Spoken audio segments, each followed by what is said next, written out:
And welcome to the RideShare Garage. What's popping, y'all, this Wednesday night? You know how we do. We come here live every Wednesday, 9 p.m. on the East Coast, 6 p.m. on the West Coast, and a couple of time frames in between there. We want to welcome everybody in. Hope everybody's doing well tonight. To my right, I got my little sidekick, like that little sidecar on the motorcycle. I'm way up here. He's way down there. I got Eddie driving in style next to me. Good day, good evening, Edward. Below him, I got my other buddy. He's on the skateboard next to the motorcycle at his house, ripping and running all through Hollywood, Florida. That would be driven by Omar's in here. What's going on, brother? And then below me, y'all know I got Mr. Colorado himself. I've got the driven dad, Tony, all the way in from Denver. What's going on, guys? How's everybody doing tonight? So far, so good. Because of the time change, but so far, so good. What time? Working we have time change already? Eddie. Me and Vinny had a time change for the morning show.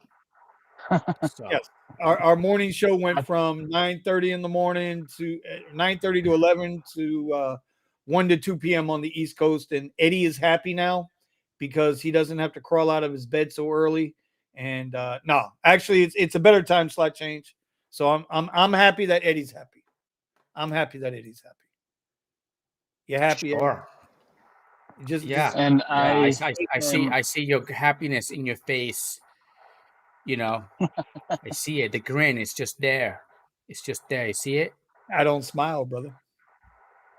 Anyway, so what's going on with everybody? All right, no problem. So what's going on with everybody? How's everybody doing? Tony, how's things going for you out there in Colorado, brother? I'm just trying to stack up the dough in between all of the potential labor happening with Lisa, so I can take a little bit of time off. COVID kind of drained my backup account I had built for this. Well, I mean, yeah, you were not feeling good, and now you're getting back on your feet, and that's an awesome deal. Are you still? I'd like to report that I'm at about 400 right now today with no compromises, I guess. You're at 400 again today? Yeah. Jesus Christ, brother, you have been absolutely wrecking them out there in Denver. All right, we're going to Denver, Vinny. Let's go. I was just gonna say we're moving to Denver, Florida. Denver's a compromise. Denver's a compromise between where we're at, Phoenix and LA. We don't want to go to LA, so let's go to Denver. Dude, and I'm not even hitting Denver proper, so you can have all the crazy people downtown. I'll stick in my little area. Hey, as long as they order Black XL, they can be. After the show, I could tell you the real deal. Oh, and that's something else too. I got to make mention to it. These guys have started it last week. After the show, when we're done here at 11, the 2-hour show. Y'all know how we do. I ain't got to explain this to you. On the Discord, it was supposed to be an hour show. No, this was never an hour show. This was always no. It was supposed to be. It was supposed to be, but we just kept going over, and we kept going over and over an hour all the time, and we just went 2 hours. I remember that. Yeah, I remember talking about it. I was like, yes, only for an hour. All right, Eddie's on some type of drug today coming into the show because it was always 2 hours, right, Steven? Weren't we always 2 hours on this show?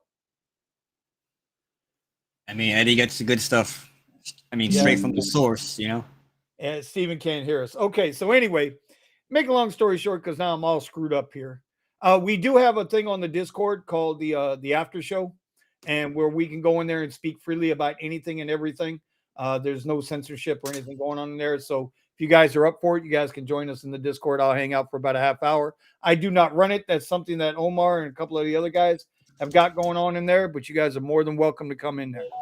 It's just a voice channel. We have a voice channel, and today, real quick, Vinny. Today, New Jay was in there live streaming the Uber thing. I don't know, the town hall thing that they were having.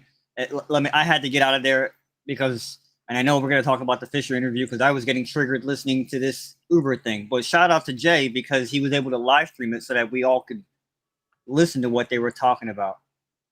Ah, see, and I missed it today because I had so much going on today. It's not even funny. Oh But- yeah, I mean I was in there for 5 minutes. I didn't have time either. See, y'all think I get triggered. Y'all think I get triggered. Let me introduce y'all to Omar. Okay, Omar is the ultimate libertarian, as it is. He's the ultimate, listen, don't tell me what to do. This is my thing, blah, blah, blah. But when Omar gets triggered, like he would make a Karen a Sally. That's how triggered Omar gets. It's not even funny. So anyway, before we get into that whole part with the interview, we might, and I did send the link out. Sergio might be joining us tonight if he gets the opportunity. We're trying to arrange that for you guys. But did any or everybody get this email today? This is what I want to know. Did everybody get this email today? From Uber, how to keep your device updated. To ensure that the Uber app works optimally, your phone and Uber app must meet certain requirements. The app should always be updated. Devices should not have developer options enabled, and devices should not be altered GPS positioning. Don't tell me what to do. What the way this came across to me right, in the email and in the app is that your device might not be connecting to the app. So not only is Google trying to control the way that I use my phone, but now Uber thinks that they can control whether or not I have developer options on. Exactly. Okay. Well, I'm just saying that, the GPS thing I understand. Okay. The GPS thing I definitely understand. But it's strange because I have not been getting anywhere near the amount of Uber requests I should be getting. I'm getting like 1 or 2 a week, except for Saturday nights. The other 6 days out of the week, I'm not getting Uber requests. So then all of a sudden, I get a notification today in the app says your phone, your device might not be connecting to Uber. So I'm seeing here several people did get this. Yeah, I did. Yeah, I got it in the app, not an email. Okay, so this was the Yeah, email. I got it in both. Yeah, so I just wanted to bring that up to everybody's attention. If you didn't get it, expect it. Doesn't make sense though. Like, why blame me for why blame me on like it's my app? That's Yep. my fault. Speak of the devil, I just got it. And there it is. And there we go, y'all. Here we go. The Uber app should always be updated. Yep, this is it. All right. So in other words, if something's gonna happen, and they're gonna basically they're not gonna give you any rides. They're gonna say, "Oh, it's because your app has not been updated." Yeah, but dude, I'm not getting any requests anyway. I mean, I said today, these guys know it. Omar knows it. The guys on the radio channel know it. I rode around. I even screen recorded it today. A half-hour screen record, riding through all kinds of surge, $11, $12, $14 surge with Uber on the platform choices. Busy on XL, busy on Premiere, busy on X. No requests coming through, just none whatsoever. So I don't know. What do you think, Steven? You think this notice coming out to all the drivers now through the app or through the email is maybe correlated to requests not being given to drivers?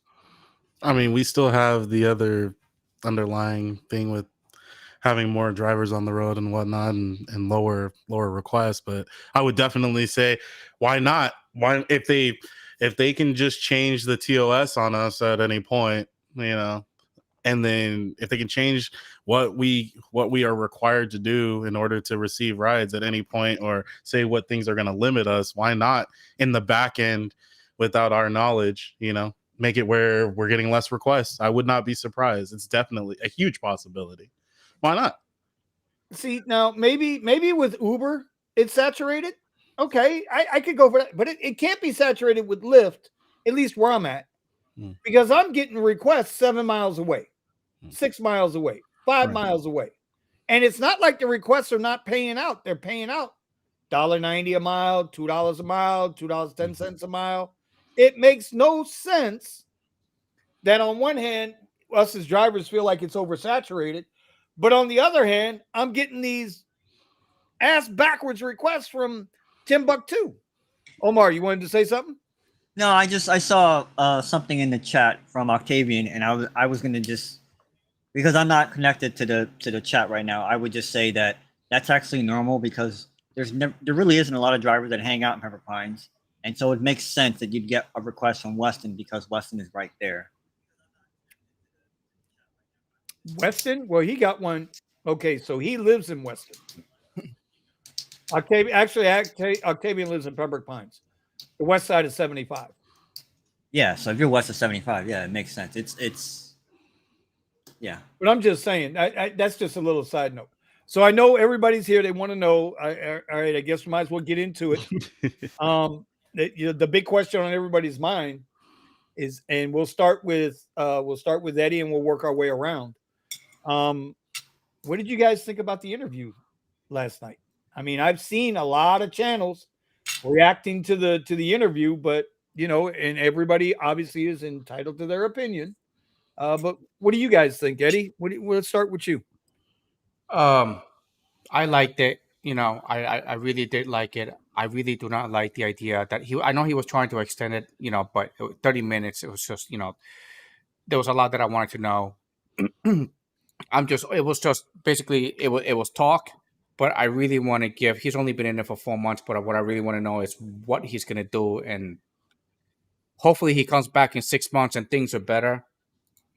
But I really want to see something done. It was just, again, he was asking them other questions about things that are really going on, especially with those people that are using the Uber accounts that are not even their account, and all people are going in their cars and it's not their account. Somebody else called them the account, and he was basically telling them, was like, yeah, can people verify their accounts just like we do?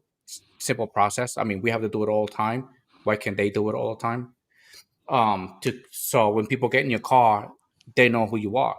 I'm sorry, you know who they are. And stop doing those stupid names that they put in there. But besides that, I don't know. 30 minutes was not long enough. It'd be nice if it was a little longer. Okay. God, Omar. You want? Listen, does anybody else have anything else to say? I don't, because I haven't seen it. So you can be completely honest, bro. That's the whole point of the program. All right, so I have a few points here, and I'll try to go through them. And I apologize to everybody, but I have to skip out of the stream a little early tonight because I have some, there's some events going on here, so I'm gonna go and be online. So to Eddie's point, it was not long enough. And you know what? I should say this first and foremost because I know this is like a kick in the nuts every time somebody says this. They say something nice about somebody and then they set them up. So I got no issues with Sergio. So this is not a setup against Sergio in any way, shape, or form. Cool. I mean, shout out to him to be able to get this guy on the show because that just goes to show you the reach that he's building for himself. So, I can't knock Sergio. There are some other questions I would have liked, but I think I understand why Sergio went the way he did with the questions and everything. I mean, they won't come on this show because they'd have to ban me. So, yeah. But again, so I had some issues with the interview and the things that David had to say, but not Sergio. So I hope that I want to put this in context. And if Sergio's watching, please don't take anything I'm saying against you, my friend, because I don't know Sergio that well, but the little bit that I do know about him, I respect and like. So I'll just say, so in saying that, right, David kept changing the subject matter. He kept saying, oh, let me touch on that. And then when he would touch on it, he didn't touch on it. And then I'm extremely offended by the whole, well, get back to me in a year. A year? The fuck? A year? Listen, we got a guy in our Discord, shout out to Buddha, who picked up a programming book that somebody was throwing out. I didn't notice about him. See, this is why y'all should get in the chat, get into the Discord, because I learned this in our voice chat hangout that we had last week. He was like, bro, I know programming. He was showing me all kinds of stuff that he's programming. I'm like, what? I said, bro, you should be going to MIT or something, man. Dude, don't tell me that it takes 6 months to make changes in an application and you know what we're doing. Because Eddie just said it. They could change anything they want. Okay, Brandon, what happened to Brandon? Bought his Porsche at 26% and they effed him overnight. So Yep. I just, it was very insincere, his answers. Very political, very, hey, read the card, David, read the card. I mean, just, I was really bothered by how unsincere I felt that he was. So we didn't talk about upfront pricing. No, we did talk about upfront pricing. What we didn't talk about was Lux. Of course, everybody wanted to ask about that. But not just Lux, the different platforms. It felt like a Lyft Basic interview. Don't get me wrong. Shout out to all the Lyft Basic drivers. Eddie drives XL. Vinny drives XL. I drive XL. Steven has a black car. Who's that? The Driven Dad? Driven Dad, you have an XL, right? Or a car that qualifies? Yeah, Yeah, for it. Oh, okay. So yeah, there are. I think we count too, right? I mean, there was no discussion about upper platform, and then let's see the upfront pricing, right? We make less. Sergio had a great point. Man, he hit him with a nice little shot there. I did 200 rides for you guys, and I worked for free for how many hours? And David just totally went around that. Well, you know, I saw that too. are you? I told you he was nervous. Me? Yeah, dude. So that was probably the hardest that Sergio went into him, and I loved it, and I loved every second of it because I'm like, dude, come on. Well, with the upfront pricing and oh, hey, by the way, let me tell you right now, they're going to introduce some new BS where something about they're going to start, you know, charging waiting time by the second now or whatever. Don't tell me that. Tell me that we're going to fix this so that when me who likes to take the 30-mile rides that we get in my market, get, you know, and paid fairly. I had a Lux Black come through the other night that was paying $1.60 a mile. That's below the goddamn rate card. Oh my gosh. Lux Black $1.60 a mile? Dude, I'm telling you, I had to keep pausing. I just got home just as they were done doing the interview, so Sergio was still live. And so I listened to the live show and then I went back and started to watch the interview. I think about every 5 minutes or so, I had to pause for like 10 to 15 minutes because I wanted to take my phone and chuck it across my room. I just, gosh, again, shout out to Sergio for getting that interview, but man, oh gosh, I feel like we learned absolutely nothing. I can I see really your mom do. like, that's a stupid question. I really feel like I don't know if we made any progress. And I know if Sergio was here, he might argue differently, and I would love to hear from him if he does come on. Shout out to the RideShare guy. I subscribe to the channel. I suggest everybody else does. Again, like what they do. So again, this was just, I don't know if we were actually gonna, I mean, I didn't know what to expect, put it that way. So I didn't, so, and I'll just say one last thing so I can get off my high horse here. Everyone asking about the photo ID thing, right? I'm surprised he didn't give the typical political answers that they've given before. I want everyone to understand something. I'm going to give you 4 things. And the last one I'm going to say, Vinny, it might trigger you. So please, this is not meant to trigger you, Vinny. But some of you guys are not going to like the last answer I give you. The photo ID thing. I'll be ready to put them on timeout. The photo ID thing is ease of access. They want people to be able to download the app and use it right away. That is why they are never going to do an ID for the passenger. So that's number 1. Number 2, it's PR. It's negative PR. They don't want, if they have to do some sort of check process that takes 5 minutes or even 10 minutes to get on the app. They have to admit that that it's possible passengers are a problem. Yeah. If they did this, right? If they did this, think about it. I can hear the crying father or the crying mother somewhere that says, my son or daughter was out, you know, in wherever, downtown, wherever, and they needed to get a ride, and they had to download the app and show an ID, and they couldn't show an ID, so they had to start walking home, and they got picked up by somebody and raped. Like, that's the negative PR that they want to avoid. They want to make it so that you can download the app and get a ride. That used to be the advertisement for them. Download the ride, get an app. That used to be what they were all about. So that's number 2. Number 3, they want to sell the BS narrative that the app is safe. Okay, it's all about us. Hey, download our app, use our service. We background check the drivers. You won't have to worry about anything. Again, download the app and you'll be online within 30 seconds. That used to be their marketing scheme. I'm really surprised David didn't even, he was given a golden opportunity to market his own company and market safety, and he didn't. I'm really surprised he jumped over it. And here's the thing that's going to trigger you guys, right?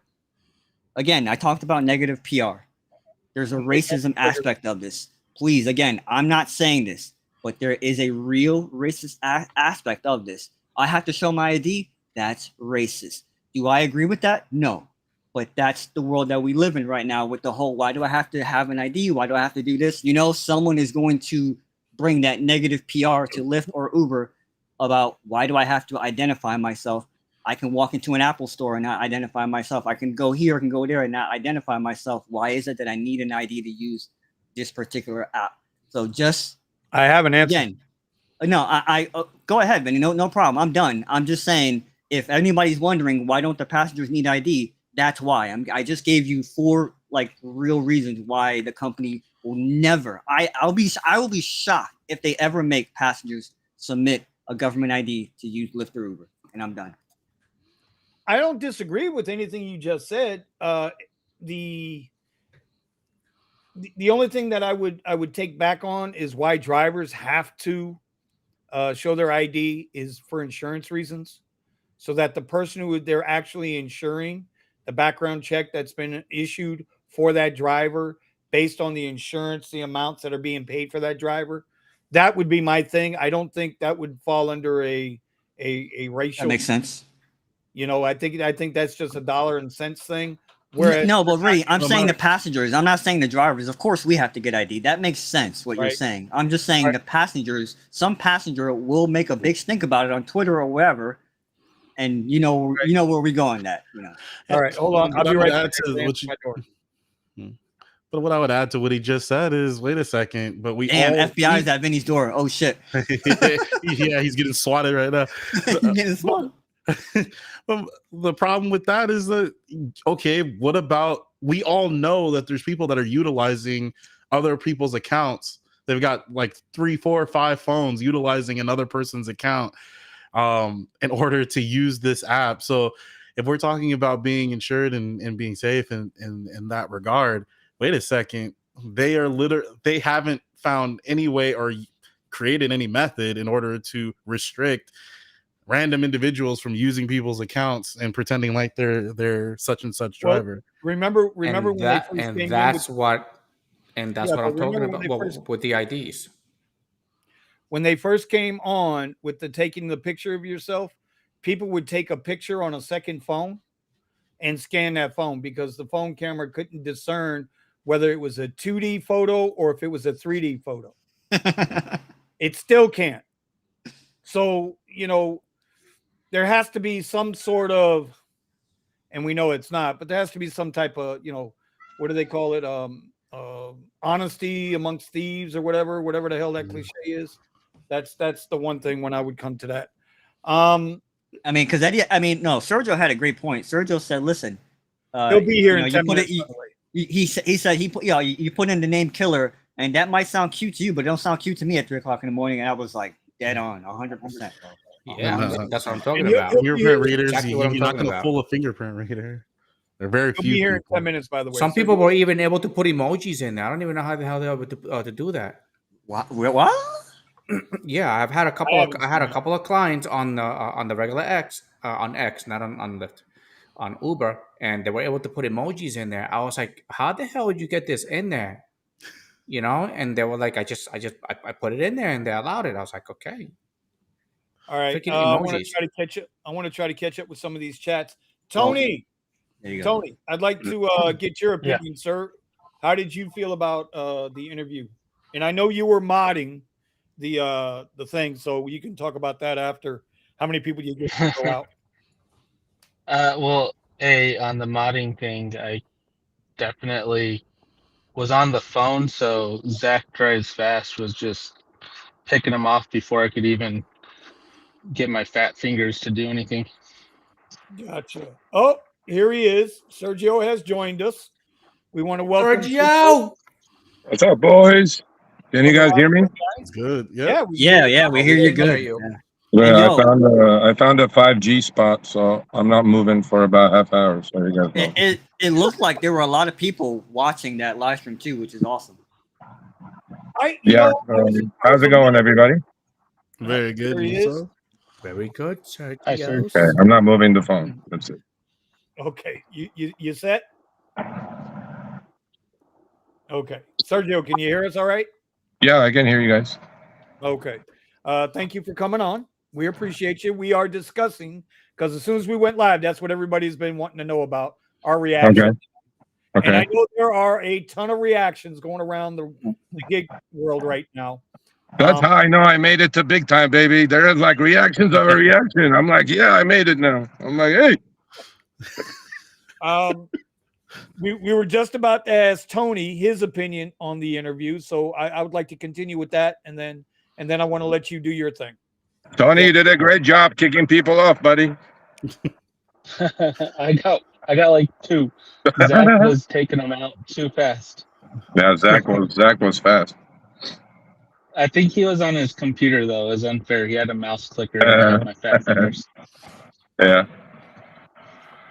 But yeah, I thought that Sergio did a good job of pushing in on David, but David is a CEO and he knows he's a politician. Yep. He knows how to avoid and redirect, and he knows he's got a time clock on his side, so there's only so much redirection that you can bring back as the interviewer. But I think that the biggest thing is that Sergio was able to go in on him a little bit, as well as still build rapport, so that he even offered himself up, even though it's kind of lame to say a year from now. But I think that he has a respect for Sergio that he is willing to do another interview. Hope so. And that's my takeaways. Okay. Sergio, brother, Yeah, bud. the floor is yours.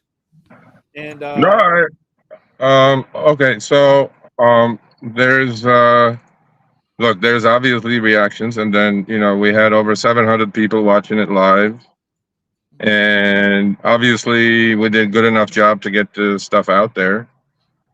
So kudos to the team, which did a great job. But you, first of all, I think I'm gonna go like. Oh no, we lost him. we got a freezer. Get a He said screenshot.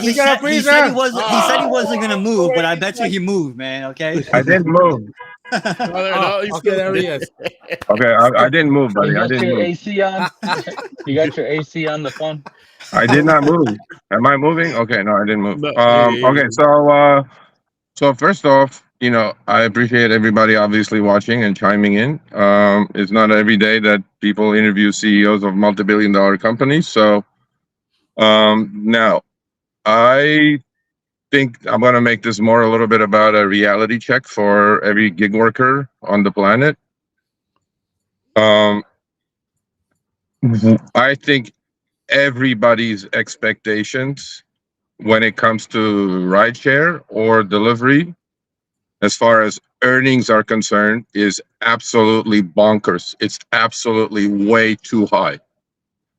Everybody wants to get back the good old days. Those days are never coming back. Once, as a gig worker or a rideshare driver, you accept that, I think you're going to be a happier driver. That's number one. Number two, when people want, like I didn't watch the chat. I watched it afterwards, went through the interview a couple times. A lot of people are talking about Lux. Here's the deal. Once you also guys figured out that you absolutely have no control over what you're doing, you're also going to be a very happy driver.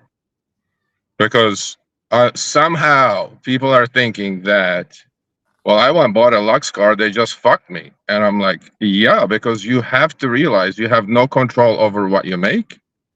And you have no control over what platform you will be on tomorrow. So instead of, people asking me Lux, now I'm going to give you guys some data. This is proprietary data that I have that I'm pretty sure none of you have. Only 6% on the Lyft platform, the trips are on Lux. 6%.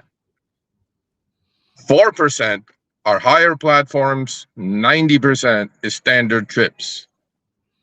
Now, why would I, first of all, go ask David Risher anything about Lux, which is already a done deal, and waste my precious 30 minutes? Zero chance of that happening. I get the frustration, but it's not on you guys. You have no control. They're going to do what they're going to do. And they did it. Am I happy about it? If I had a Lux car? No. Now, in this group, all of you drive Lux and above. Okay.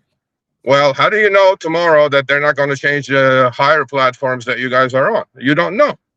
Now, you did the smart decision to drive for Lux and make more money than standard. Granted. But again, it goes back to no control. You have none. And a lot of people are misguided that they think Lyft owes them something by keeping those cars on that platform. Now, Lyft doesn't owe any driver anything. And I think Vinny said that quite often. Nobody owes you anything.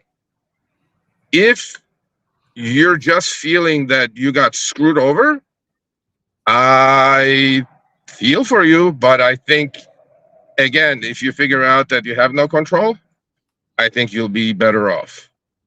And the third thing I want to say, then I'll answer you guys' questions about the particulars, is doing these things takes time. Setting him up takes time. And this definitely was not a scripted interview. So I can give you guys that. I had 3 packages. And when he was in the green room, before he came on live, I asked him, I go, Mr. Risher, then he says, please call me David. I go, okay. David, I have 3 packages here, 30-minute package, 45-minute package, and an all-you-can-eat package. Which one do you want?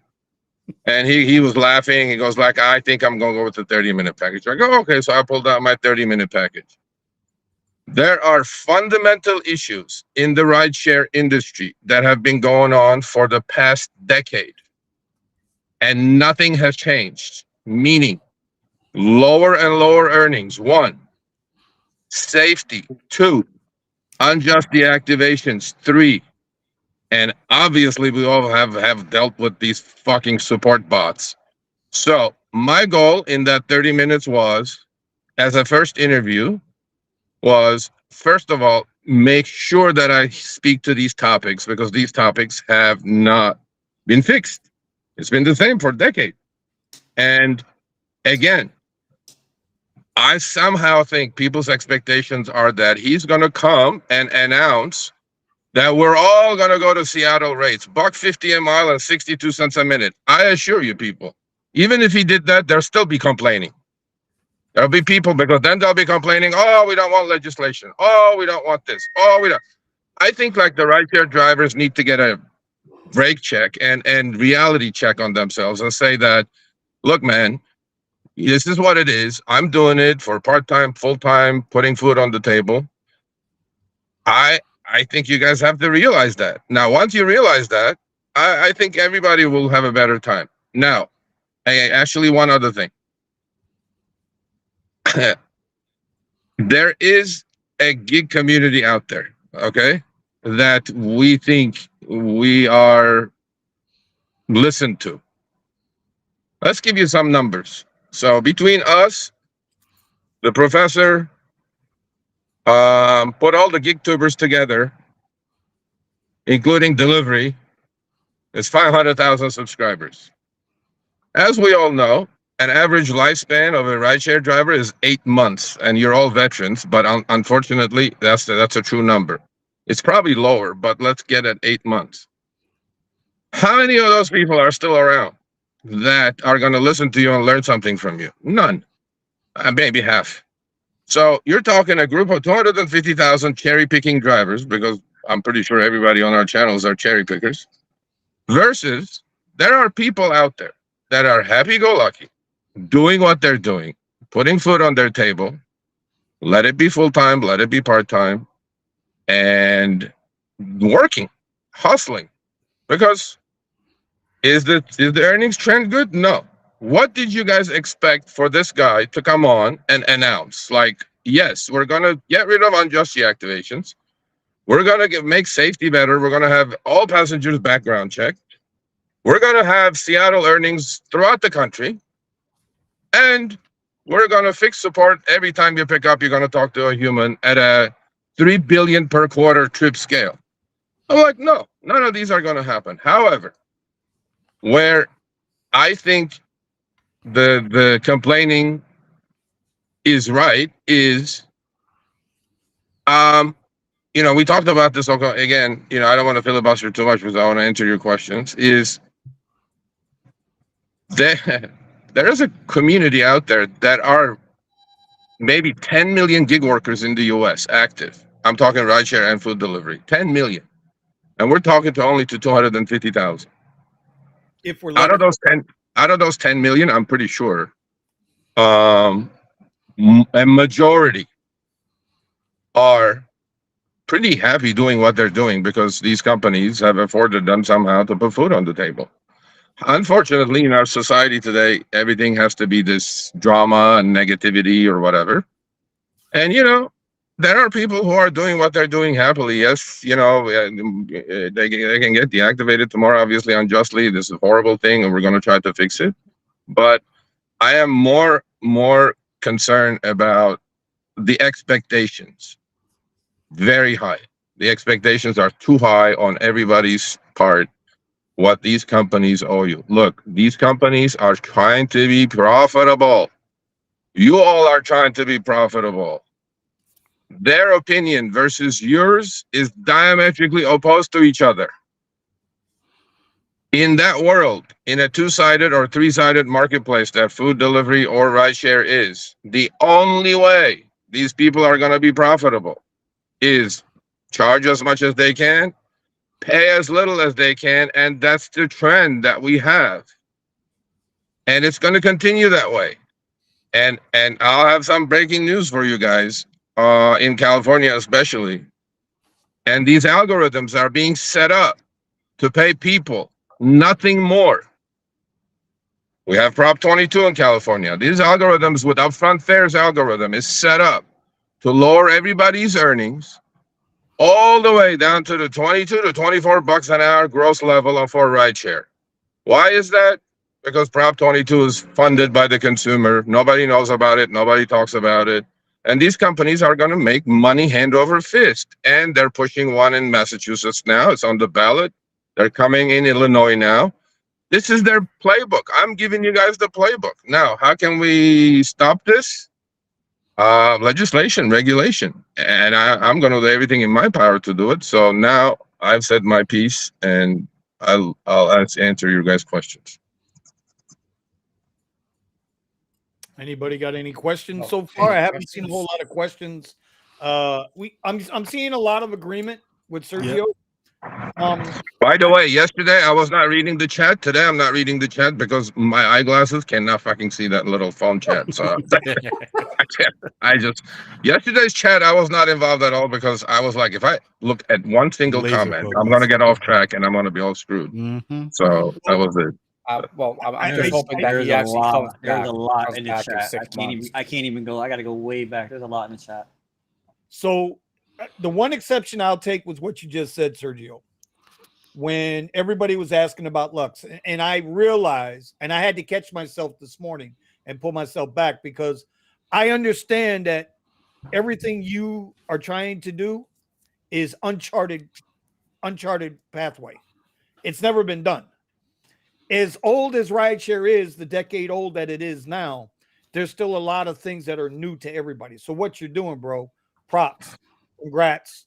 I've always told you I'm behind you 100%. We all are. The exception yesterday was with the Lux question in the chat. I get it. It wasn't on the table to be discussed because it's done. It's done, Vinny. It's done. There's nothing you can do about it. I can ask him, why did you do this to Lux? He goes, well, it's done. He's going to give you the same answer I'm giving you because I talk to Lyft every week. They said, Serge, it's only 5% of the platform. We think we're gonna get more customers. That's all. I'm not debating that aspect with you. Yeah. Where I take the exception is when you said it was 6%. Well, 6% Yeah. of 10 million, 6% of 10 million is a lot, or 6% of 3 million. It's a Yeah, lot but of money.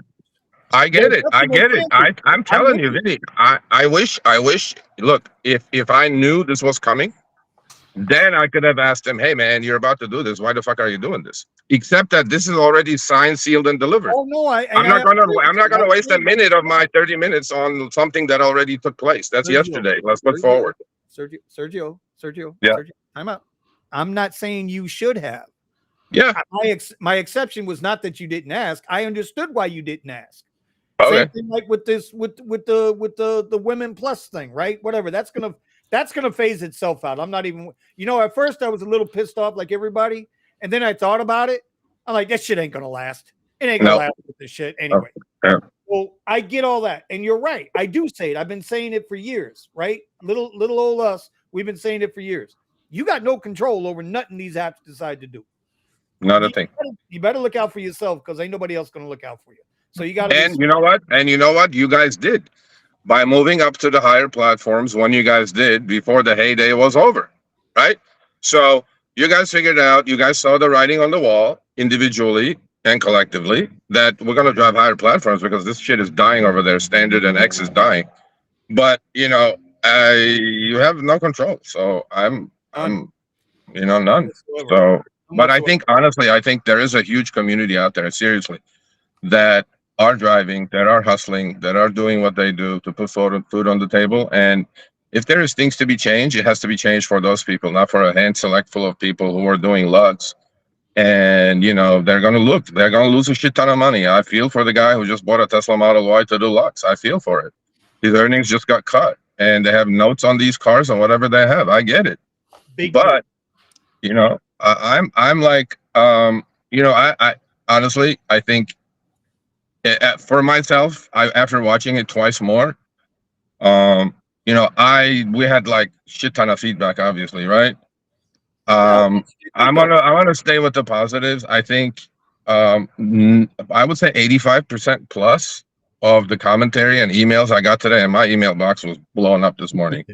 And it was like, Sergio, you did a good job. You hit on the topics that, to be hit. And 6 months later, when this guy comes back and and I already talked to him this morning and I said, I appreciate it. And he goes, it was good, Serge. He goes like, we promise you, we're going to work together, do things for you guys. I'm like, listen, man, he says 6 months. You don't come back 6 months and deliver, I'm just going to pound the fuck out of you. And I mean, that's what's going to happen. And now, is that going to change anything? Me pounding the guy? Not really. They're still going to do what they're going to do, right? So I honestly think expectations are too high on earnings at the moment, with as oversaturated as the markets are. And there is a very, very big group of people, and probably more than 60, 70%, who are happy doing what they're doing because honestly, they're not qualified to do anything else. And they don't have the education base. They don't have it. And these companies are providing them a living and they're doing it. Now, they're doing it getting fucked. That's reality.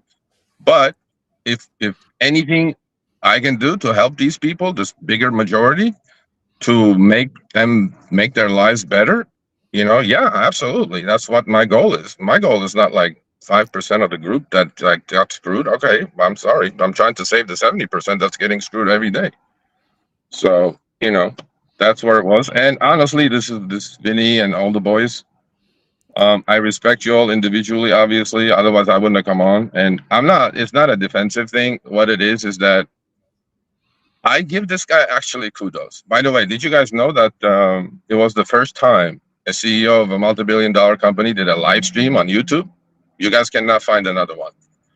And I give this guy props to come on. And I give him all the credit to open the door. And I'm going to give you guys a tidbit. I have very high contacts at Uber. And first 2 emails this morning were from those 2 contacts. One is the head of PR at Uber. She says, I watched the whole thing. You were respectful, but you hit all the burning questions drivers are asking us as well. And he goes, the boss watched it. And I think I think there is a very good chance he's going to come on. I go, yeah, because Yeah. I didn't bite the guy's head off. I was respectful, and he deserves respect. He's the CEO of a fucking company. And a lot of people talking trash. Ah, what a piece of shit he is. What are you talking about? The guy fucking is a Harvard graduate. The guy he's not here because he's got a fucking amazing smile, which he fucking does. My wife even liked his fucking smile. I was like, my wife watched the interview in her car because I told everybody I don't want anybody in the car. I want the whole internet for myself. No fucking Wi-Fi, no gaming, no nothing. And luckily we didn't get cut off. My wife goes, I watched it live because I couldn't just stop looking at his face and his wonderful, charming smile. I'm like, fuck that shit. You just fuck like a bunch of fucking people over here. So to me, I was like, hey, I mean, seriously, man, he didn't have to do any of this. You guys realize that, right? He didn't have to 100%. at all. 100%. We know, but I was surprised. I was surprised that he actually showed up. I won a $5 bet from a knucklehead that he was in the chat. I bet he's not going to come on. I go, I'm going to fucking Venmo me $5 now because he didn't come on. Did There you go. you get the 5? Not yet. I'm waiting. Whoever you are, you know who you are. $4.99. $5 Venmo. Listen, at the end of the day, I mean, there's got to be. It would be really interesting if you got DK on the show. Oh, he's coming on. He's coming on. Not this year. Not this year. I know not this year because he's got some other shit that he's working on because he's like in a part of a massive lawsuit. They're going to depose him for like 8 days in a row. So, yeah, he's coming on. You did offer yourself to work for him for nothing. I did. Take that offer? I mean, you're already working for nothing, so I mean.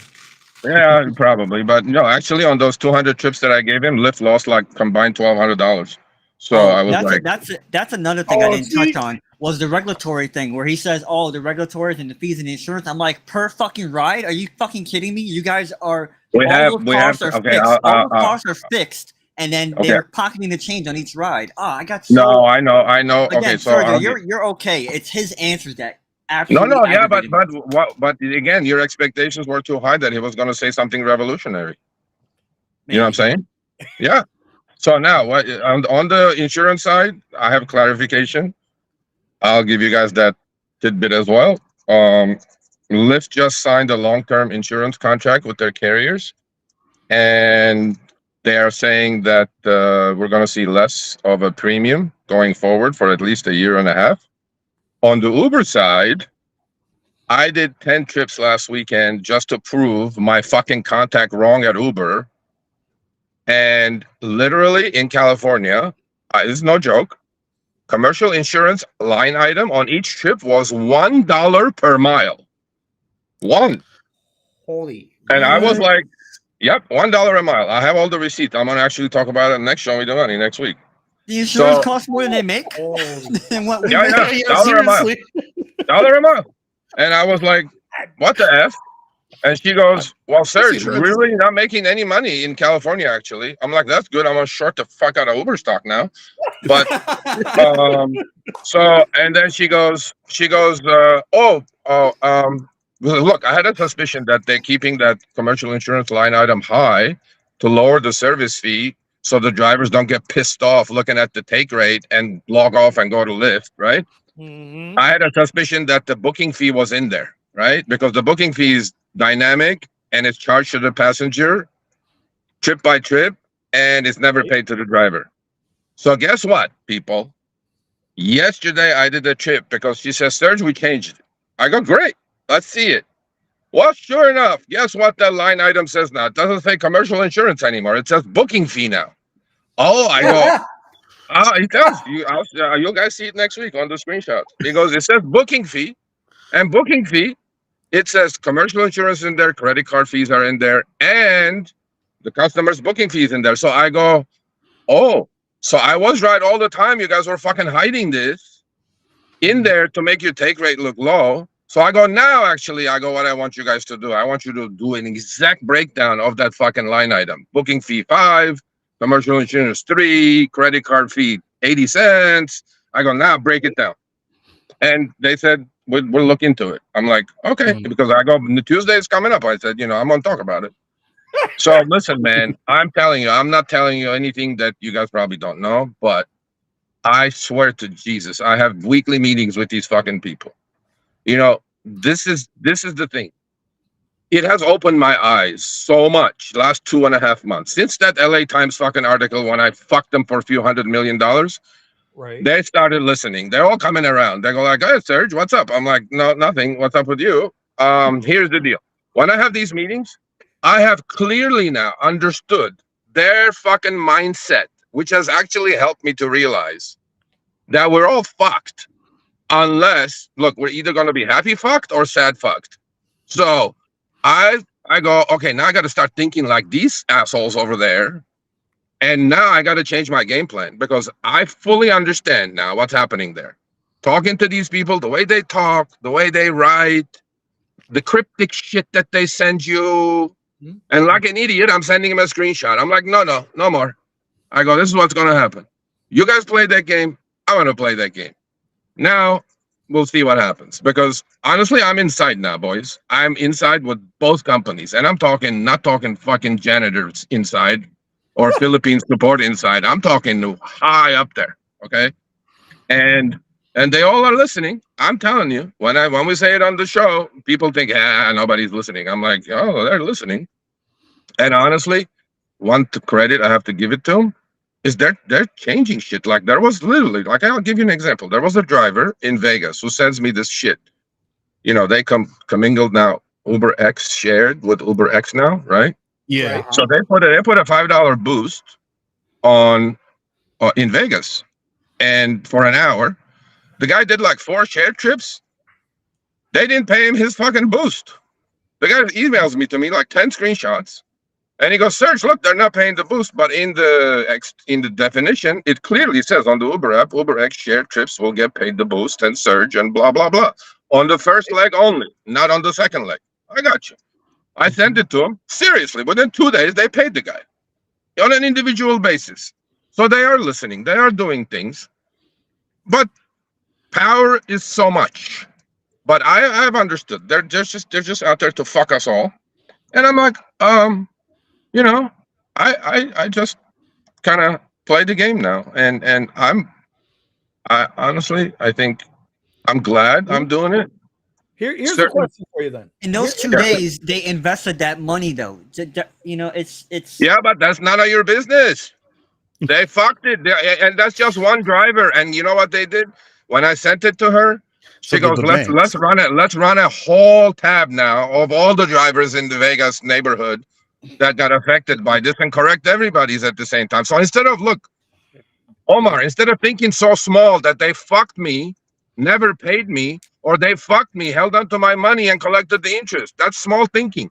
Think about the bigger picture. Everybody got their fucking boost that they weren't going to get until this guy sent it to me and I sent it to them and everybody got paid. Which one do you want? Never get paid or worry about what they made?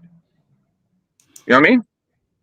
you didn't So say let me ask- everybody got paid. You made it sound like one person got paid. That's No, why I no, was that saying. was one person. One person's email had them run a whole fucking system checked, and I am sure there were a whole bunch of people because if it happened, there's no glitches in Uberland. If one person happened, I am sure there So- were hundreds of drivers that they got paid. So And then what about the third scenario where nobody said anything and everybody just got screwed and either nobody knows about it or nobody said anything significant to make anything change? exactly. So we're doing good things, bro. I'm serious. We are. I'm really proud of it. I'm proud of having this guy on, and I'm gonna hold his feet to the fire. Eddie, he didn't offer me a job yet, so don't worry. And I said that free, and then I thought, what if this fucking guy offers me a job or shut me up or something? And I said free. Now I have to fucking sign a free contract. I thought about that. Listen, the only thing you got to worry about is the non-disclosure agreements. Okay, those are the ones you want to run from. Stay away from the credentials and the non-disclosure agreements. That's I guess. Okay. I'm enjoying this. So you guys have 15 more minutes. Ask me questions about yesterday. This has to do with Uber. But did you figure out how this Uber Boost thing works? Yeah, I did. I had to read it like 4 times, and then I got Chris on the line. I go, can you fucking understand this? He goes, we read it 3 more times, and we're reasonably literate people. I was like, he goes, oh, this is what this looks like. I'm like, oh yeah, you're right. And like, okay, like right in the show yesterday, he came up with a great question. So he goes, boost is 11 p.m. to 12 a.m. Right? So now another bait and switch thing is like, what if you accept a trip with this new, what is it called now? There's fucking so many. Active Time Boost Plus. Like, looks like a fucking detergent. And I'm like, okay. I go, what if he goes, I received the trip request at 11:59, 1 minute before the 12 o'clock clock. So is that, let's say you have a $5 Boost Plus for that active hour. So are they going to pay you for that 1 single minute because the clock stopped at 12? Or did you accept? And if you did a trip, they're going to pay you for the whole active hour that could have lasted until 12:20 a.m. I don't know. I didn't know the answer. Oh, you did one? I actually did it. I did 3. I was able to do 3 deliveries. I mean, 3 trips on the Boost. The first one, hold on, let me pull it up here. The first one was, and I don't know if you'll be able to see this, but I hope you can. I can't see shit.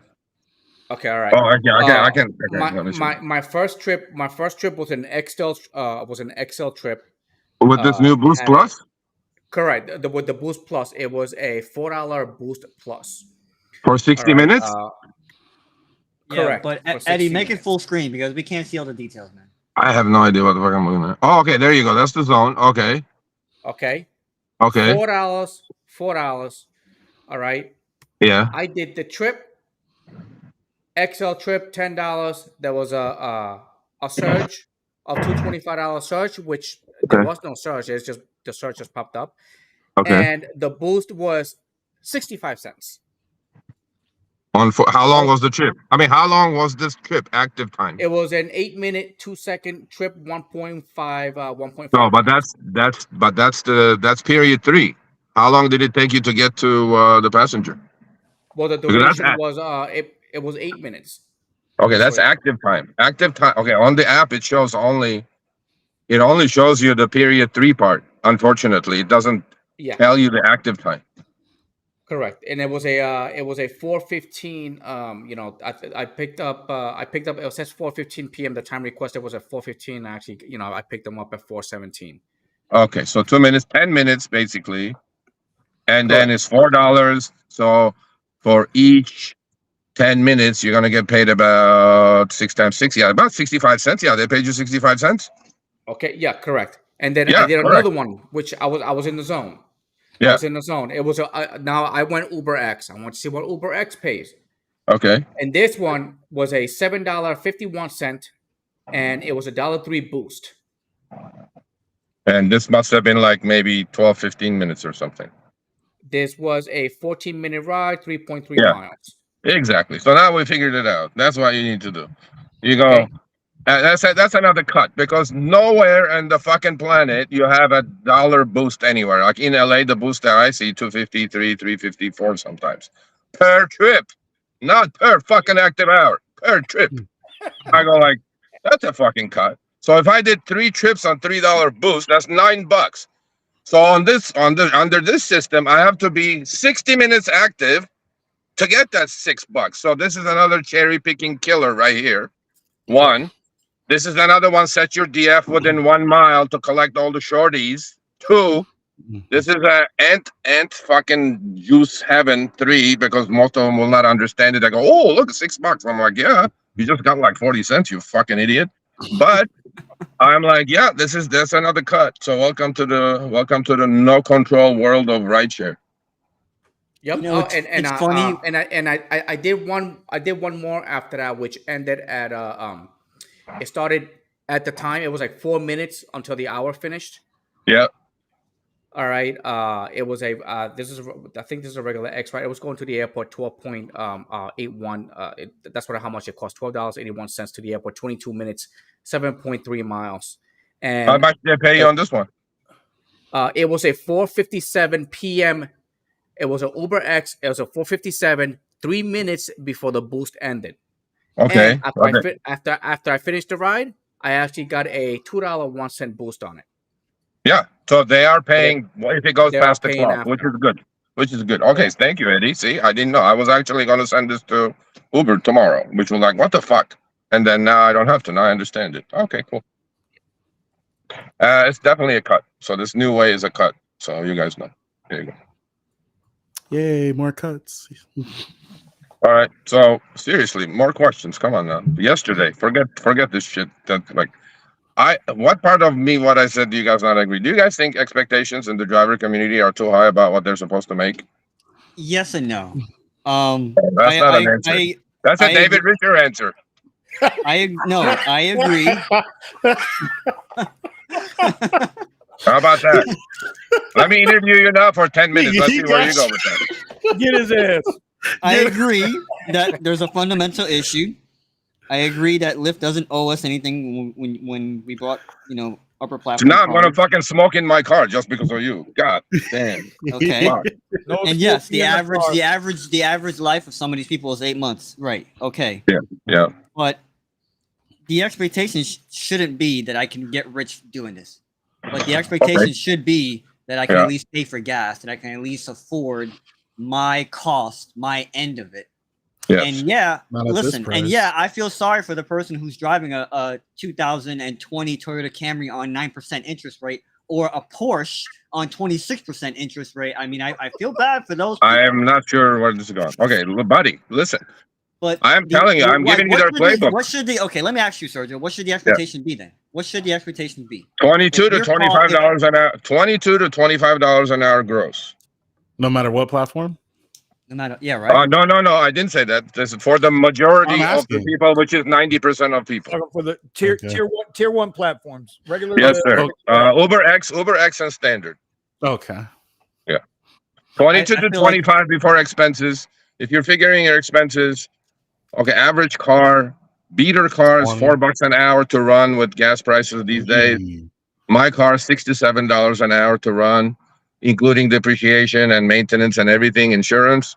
Okay, so you're at like minimum wage. There you go. Yep. And these gas prices aren't played over here, Serge. Vinny, I asked them. I go, are you going to put a fuel surcharge? You kind of shined that one out. He gave you the runaround on that one. That's okay. Vinny, we might have to change the name of the channel to the Don't RideShare Garage. Don't do this. But again, I'm sorry. I'm sorry, but there is okay, boys. There is 80% of the people are doing rideshare, and they're happy about it because they feel certain flexibility and freedom. Not that it exists, but that's what they feel. And they're driving 40 hours a week, $25 an hour in a city like LA. I'm sure in Poughkeepsie, Idaho, wherever the fuck that is, they're making 18 gross. But in LA, if you fucking accept every trip, okay, I've seen numbers on this from Uber, not from fucking cherry pickers. It's $22 to $27 an hour online time. All right? If you accept every trip, that's what the algo is going to feed you. So let's average it to $25 an hour. You work 40 hours, that's 1,000. Take a couple hundred for expenses, 800. Times 4, 3,200. In no other fucking W-2 job with a modicum of fucking freedom and flexibility, you're gonna make $3,200. And that's the hook. That's what gets all the people wanting to do this. And then they have that. Hold on, Omar. And then they have that really good month where they reach some kind of ignorant number for the month. They got them hooked, and now for the next 11 months, they're like crackheads chasing the fucking pipe that Joe Biden. Yeah, that's like Vinny. That's like me hitting a 350-yard golf drive downhill with a 80-mile-an-hour wind behind me once in my life, and then I'm going like, that's the average. I'm gonna hit 350. Fuck you. No, you're gonna hit 210. That's it. That's what you're capable of. And so that's why I don't want to insult people here. I really don't. But I think their expectations are way too high to what the industry is and where it stands. So I'll push back on just one thing and say that. Yes, sir. I don't know any happy drivers, so I don't know where you're getting that number. You are absolutely 1,000,000% incorrect on that. I can actually introduce you to. I can name a whole bunch of people, and Vinny knows them too. We got my buddy Richie. We got my buddy my buddy Saul, my buddy Asher, a guy who basically, I give credit to this guy. He basically flipped his life around during COVID. He took my advice and learned something new, and he's doing that new thing because it's like, I can't make any money during Uber. I Okay, cannot make any money doing great, Uber anymore. I know great. tons I of hope people. that's Sergio, why everybody that lasts 8 months. Stop doing this. And no, Yeah. these people lasted longer than 8 months, Sergio. That's what I'm saying. So I'll Okay. push back a little bit on that until I see it for myself. I don't know anybody that's happy doing this. I can really don't. absolutely look. We put them on our channel. Go watch our Behind the Wheel series. Everybody's happy doing what they're doing. What's Seriously, your favorite bro. man's name? Oh, Jeff. Yeah. No. I mean, I'm serious. Look, you know what? People do this for different reasons. One guy is Yeah. retired. One guy is whatever. And Kyle was in that fucking heyday behind the wheel. He was pulling in $3,000 a week with his Tesla. Mhm. Chicago driver was making $3,000 a week. I had him on the show yesterday. He's down to 2,200, but he's still happy about it because he goes, Serge, I'm not educated. I had a warehouse job. Where can I fucking make 2,200 gross? Take 500 out expenses because he drives, a Lincoln. And I go, 1,700 net. He goes, Serge, it's 6,000-7,000 a month. Where am I going to make that kind of money? Yes, I'm working 70 hours a week for it, but I can't do this anywhere else. I'm like, yeah, there you go. There are a lot of honestly, I think the community that we're in are all about fuck this. And I know for a fact that not everybody is complaining and they're doing their job and they're going at it until they burn out or blow their car out. And then, that's it. So there are people who like what they're doing. Trust me. I agree with that last part. Till they burn out or blow their car up. One Yeah, or two. exactly. One or two is a definitive thing that's going to happen. Yes. 100%. And again, I think the best advice I can give to any rideshare driver who's going to start now, don't. Yeah. Second one is going to be, please, if you are, please use Don't buy a these new apps. car. Please don't ever even think about that. Please use these apps for something. Have a plan B. Okay, I'm going to do this for a year hard, work hard, save every penny I can save, and fucking go open a small business or do something else with my life. Because this is not a career. This is not. The bottom line. All right, Omar. Appreciate you coming in, and Omar's gonna go off. He's gonna try to go catch a concert. It's John Meyer over at the Hard Rock. I gotta go make my 22 an hour. So thank you, Sergio. I hope you're making more than that. So Yeah, I hope so too. But like I said, I've been saying this. Lower your expectations. Vinny knows this. I've been saying this year after year. Lower your expectations. 100%.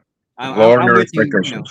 I'm with you there. So until we pass legislation everywhere, and then fuck these people in the where. So well, that's going to be my question for you. That's going to be the last question I want for you for tonight, Sergio. Yes, sir. You don't have to answer this. I will answer it. No, because you might. Listen, I know you're a deep thinker at times, and I know you're very financial, and I know you're financially savvy. Okay, is there a place where you see these apps being profitable? Yes. As well as keeping the drivers somewhat satisfied. I didn't say happy. I said satisfied. Is there a place that these apps are profitable? Absolutely. They're on their way. The algorithm is working wonderfully.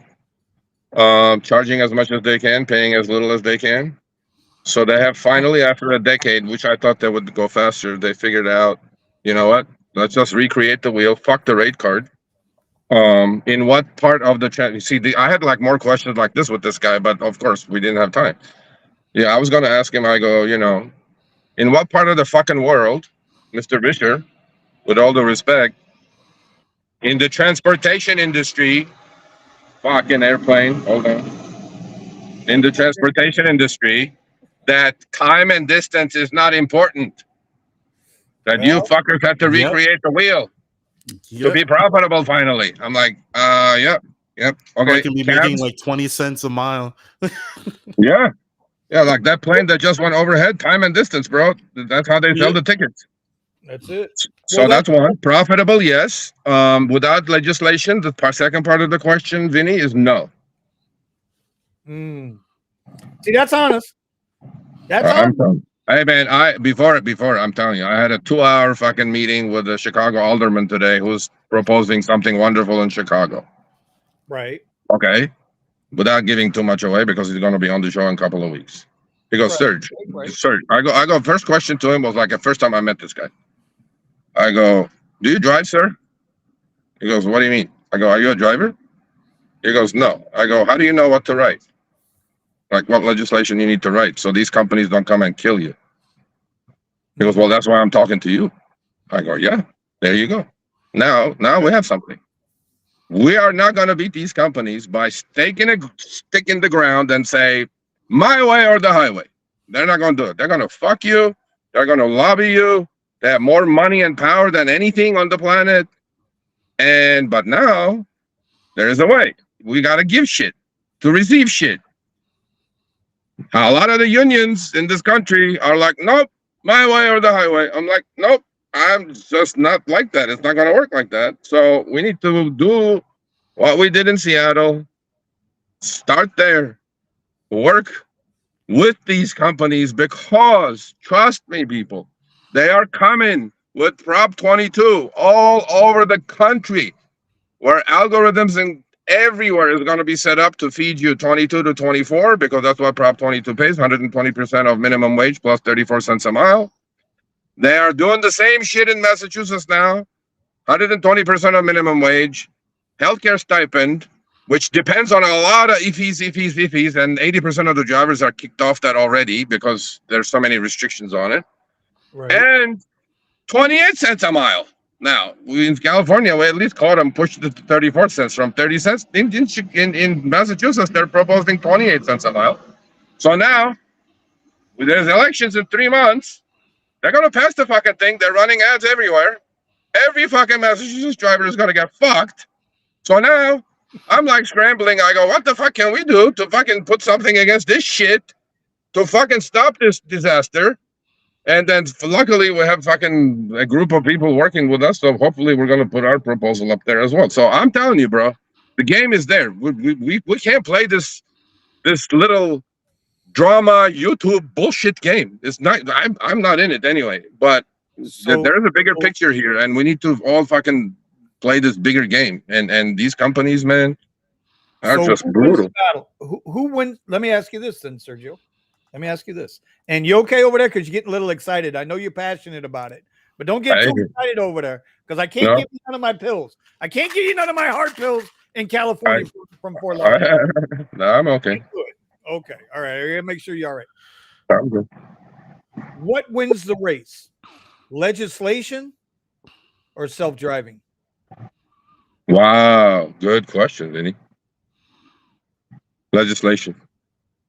You think legislation wins that race? Yes, sir. Because there's good shit coming. There's good shit coming, boys. Hang in there. There's good shit coming. Tesla's well, when we do propose legislation, don't you fucking run anywhere with like a headless chickens. There's all these fucking negative Nellies out there who are trying to get like a couple extra thousand fucking, and you know what I'm talking about now, couple extra thousand subs by fucking doing some reaction or whatever the fuck it is that they do. Is Vinny's this favorite person? No, there are a bunch of those. There are a bunch of those people. But anyway, well, actually, no. Actually, RP he gave me 9.5 yesterday out of 10, so I can have nothing against that. It's just the other people that are talking about. Yeah, he did. Yeah, he did. Listen. I got to throw this jab in there just because I got to throw this jab in there.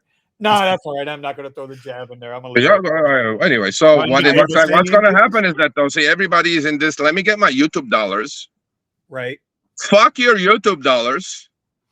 I'm seriously like, you're not even in the same league. You're like in fucking A-ball while we're playing major leagues here, and you're just fucking talking about some fucking subscribers to get YouTube dollars. I'm like, who the fuck cares? Now, but when we need drivers in Chicago, let's say, or in fucking Florida, it's very going to be difficult in Florida because it's a fucking, fucking red state. But if we're playing this game in Chicago and then we have a good proposal, when we say, okay, we need everybody to fucking email and call their legislatures and then say, we want this bill that these people are pushing. Now, if all drivers like disappear to all corners of the planet, not doing anything about it, that's when you guys are all going to get fucked. Because then, I said legislation, because before Bidenomics disappears, they are going to come to you guys on a national scale, federal level, say, hey, you fuckers, you're all employees now. And then these companies, and you guys think these companies are playing, bro? This is what they're going to do to you. Fire You me. think now you can turn the fucking app on with an 8% acceptance rate? Good luck, boys. Yeah, exactly. They're going to put it's their app. They can do whatever the fuck they want. They're going to put a fucking say, I only have jobs for 90% acceptance rate if I'm going to pay your fucking healthcare. Go fuck yourself. That's when you're going to make the minimum wage and drive, just like you're doing now. So that's what's coming. You guys want to play with these guys? Okay, go ahead. Go play with these guys. I do think there's only so far they can push before that straw completely breaks. Yeah. And I think in certain markets, you might be seeing that a little bit. In other markets, anytime they threaten to pull out of a city, you know you're pushing the right buttons. Now, with Absolutely. Right. But with that being said, they do hold the power. They can do certain things with the apps. Yeah. Again, if it's a Vinny, situation, Vinny, they're gonna make you do schedules. They're gonna give you a fucking schedule. They're gonna make you work. If you become an employee, they're gonna make you work. Like, okay, you're gonna work today from 10 a.m. to 4 p.m. Didn't they do that in New York City for a while? I don't know. Yeah, for a while, but then it didn't work because TLC is so fucking strong there. They fucked them all up and gave them all these rights and all these benefits. And I'm like, yep, there you go. Somebody with balls said, nope, that's not gonna work. Go fuck yourself. And I'm like, okay. Yeah, but and you know what? Vinny and all the boys, they all know this, by the way. They all know that they're like pushing really hard, that they're on the verge of like getting slammed by some fucking Washington D.C. ruling that they just gonna die. Literally, their stocks will go to zero overnight, and they're trying to protect like 100 billion whatever between DoorDash, Uber Eats, and Lyft. They're trying to protect 120 billion, $30 billion worth of market cap. And they're gonna talk, bro. We just want them to talk. We just want them to come to the fucking table. And okay, this is what I want to give. Let's see if you guys agree with me. A lot of people, I got a bunch of emails saying that, employees could be flexible and freedom. I'm going like, no. I mean, go to Target and say, hey, boss, today I just feel like working 2 hours. I'm like, I don't think so, sir. Don't let the door hit you on the way out. Yeah, exactly. So they all go like, yeah, becoming employees is not a bad thing. You can still have your freedom and flexibility. And then these companies go, fuck you. And then, so here's my proposal with this. I want to stay independent contractor. I want to turn my app on whenever I want to turn on. I'm going to give you that. I don't want collective bargaining. I don't want unionization. Now come sit and give me higher rates and some fucking healthcare like they have in Seattle. How about that? And they go, yeah, okay. At least the threat of death is out, because if this DC thing comes down, they're dead. It's better to be negotiating than be dead. So I'm like, if we're dead, we can't negotiate. So I'm like, okay. Yeah. That's what our goal is.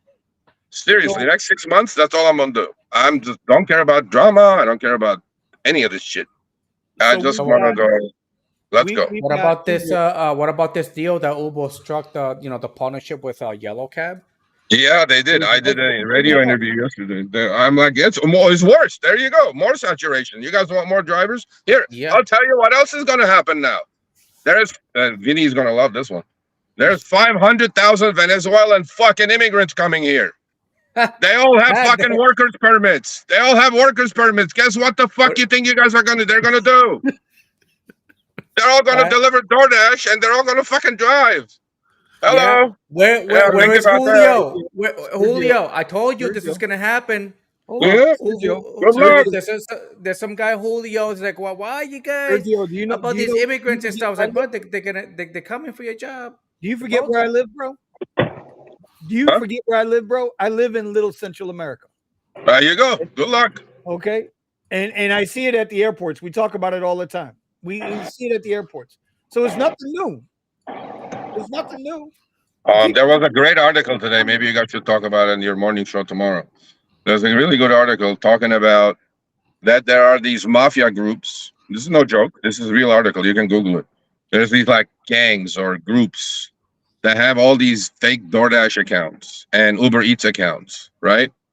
And what they're doing is they're forcing these immigrant groups, literally saying, "Here's your account. Go fucking accept everything. Give me half the money."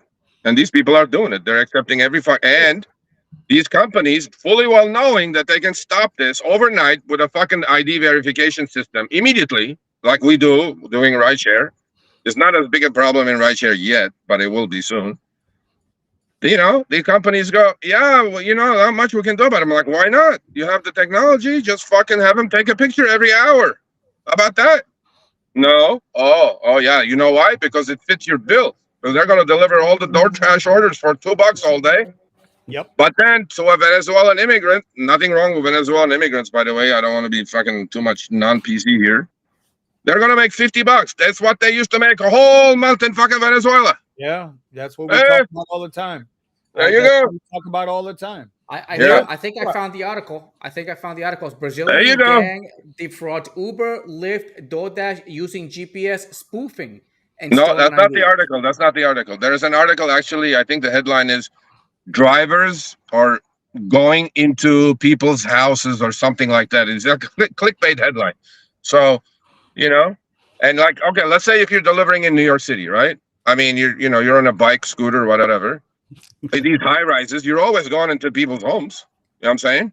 These are all fucking people who shouldn't be on these apps, but they're doing it. And they're giving $50 a day, and the gang is taking the rest of it, whatever they make in a 12-hour shift. And we know at $20 an hour, $240, they're giving these people 50, taking 200 from them. Imagine that business. What a wonderful business that is. So anyway. Well, this is where the apps have to be held at their right now. That's probably their number one issue. That was part of my question, Vinny. That was one question. But I was like, I have 30 minutes. My eye was on the clock. I'm looking at the clock. I'm fucking panicking now. I have like 3 minutes left. I go like, I was trying to hold my shit together. I'm like, let me just go with these 4 now, and then next time I get him on something else. So I was like, hey. I heard the question, and I saw how he pulled a Muhammad Ali, Floyd Mayweather on you. Whoop, whoop, whoop. He rolled that shoulder on you. He rolled that shoulder on you. Oh, he got uncomfortable at the end. I know that. He got uncomfortable at the end. Because his body language changed.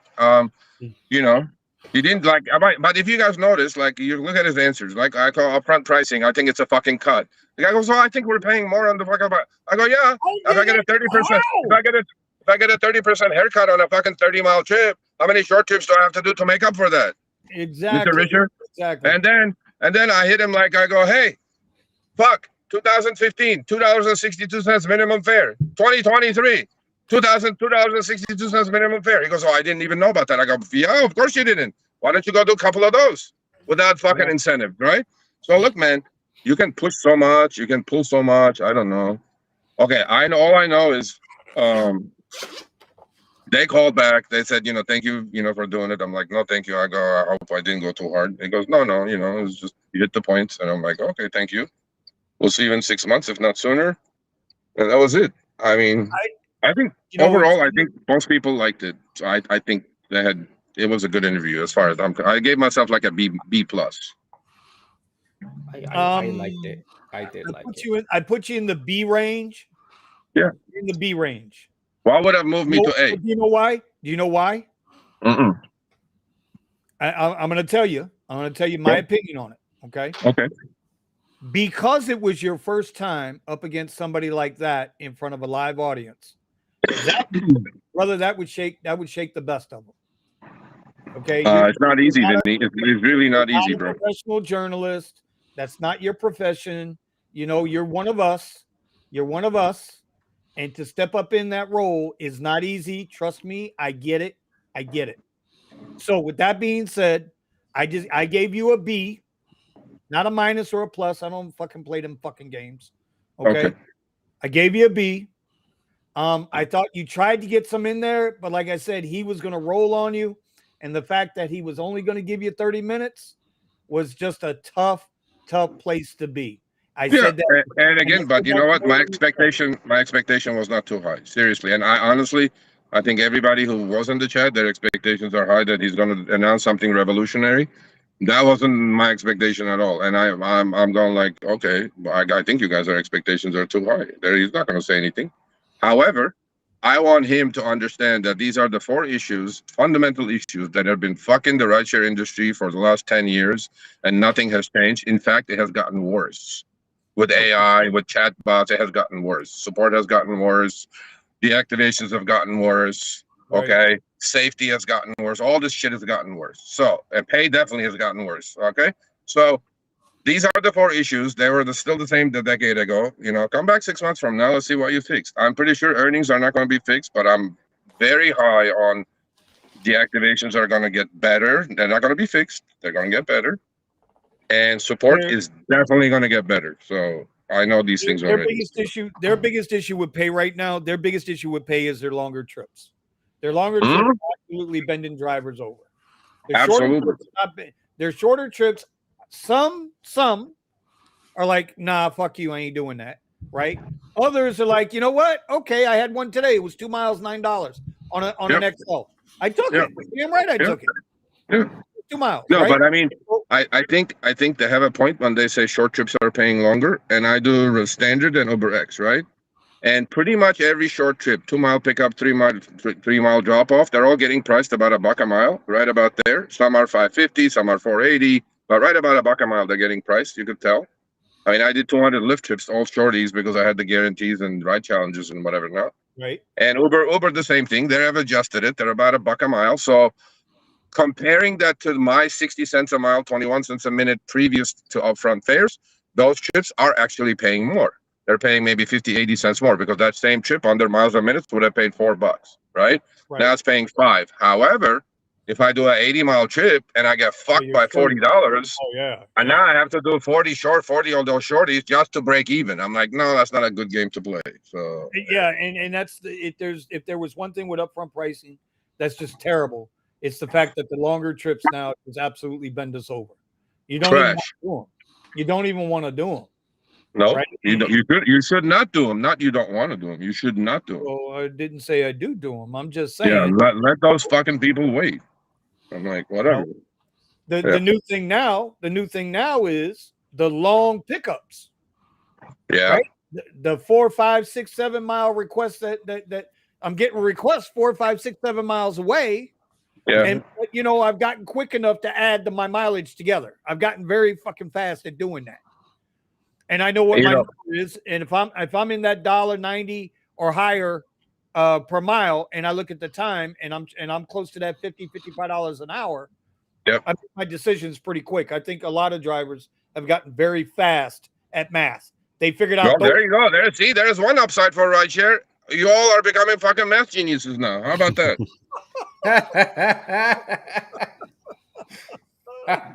I mean, think about it. You know, hey man, stay with the positives. There are good things about rideshare. There are a lot of people who are not qualified to do any other fucking thing.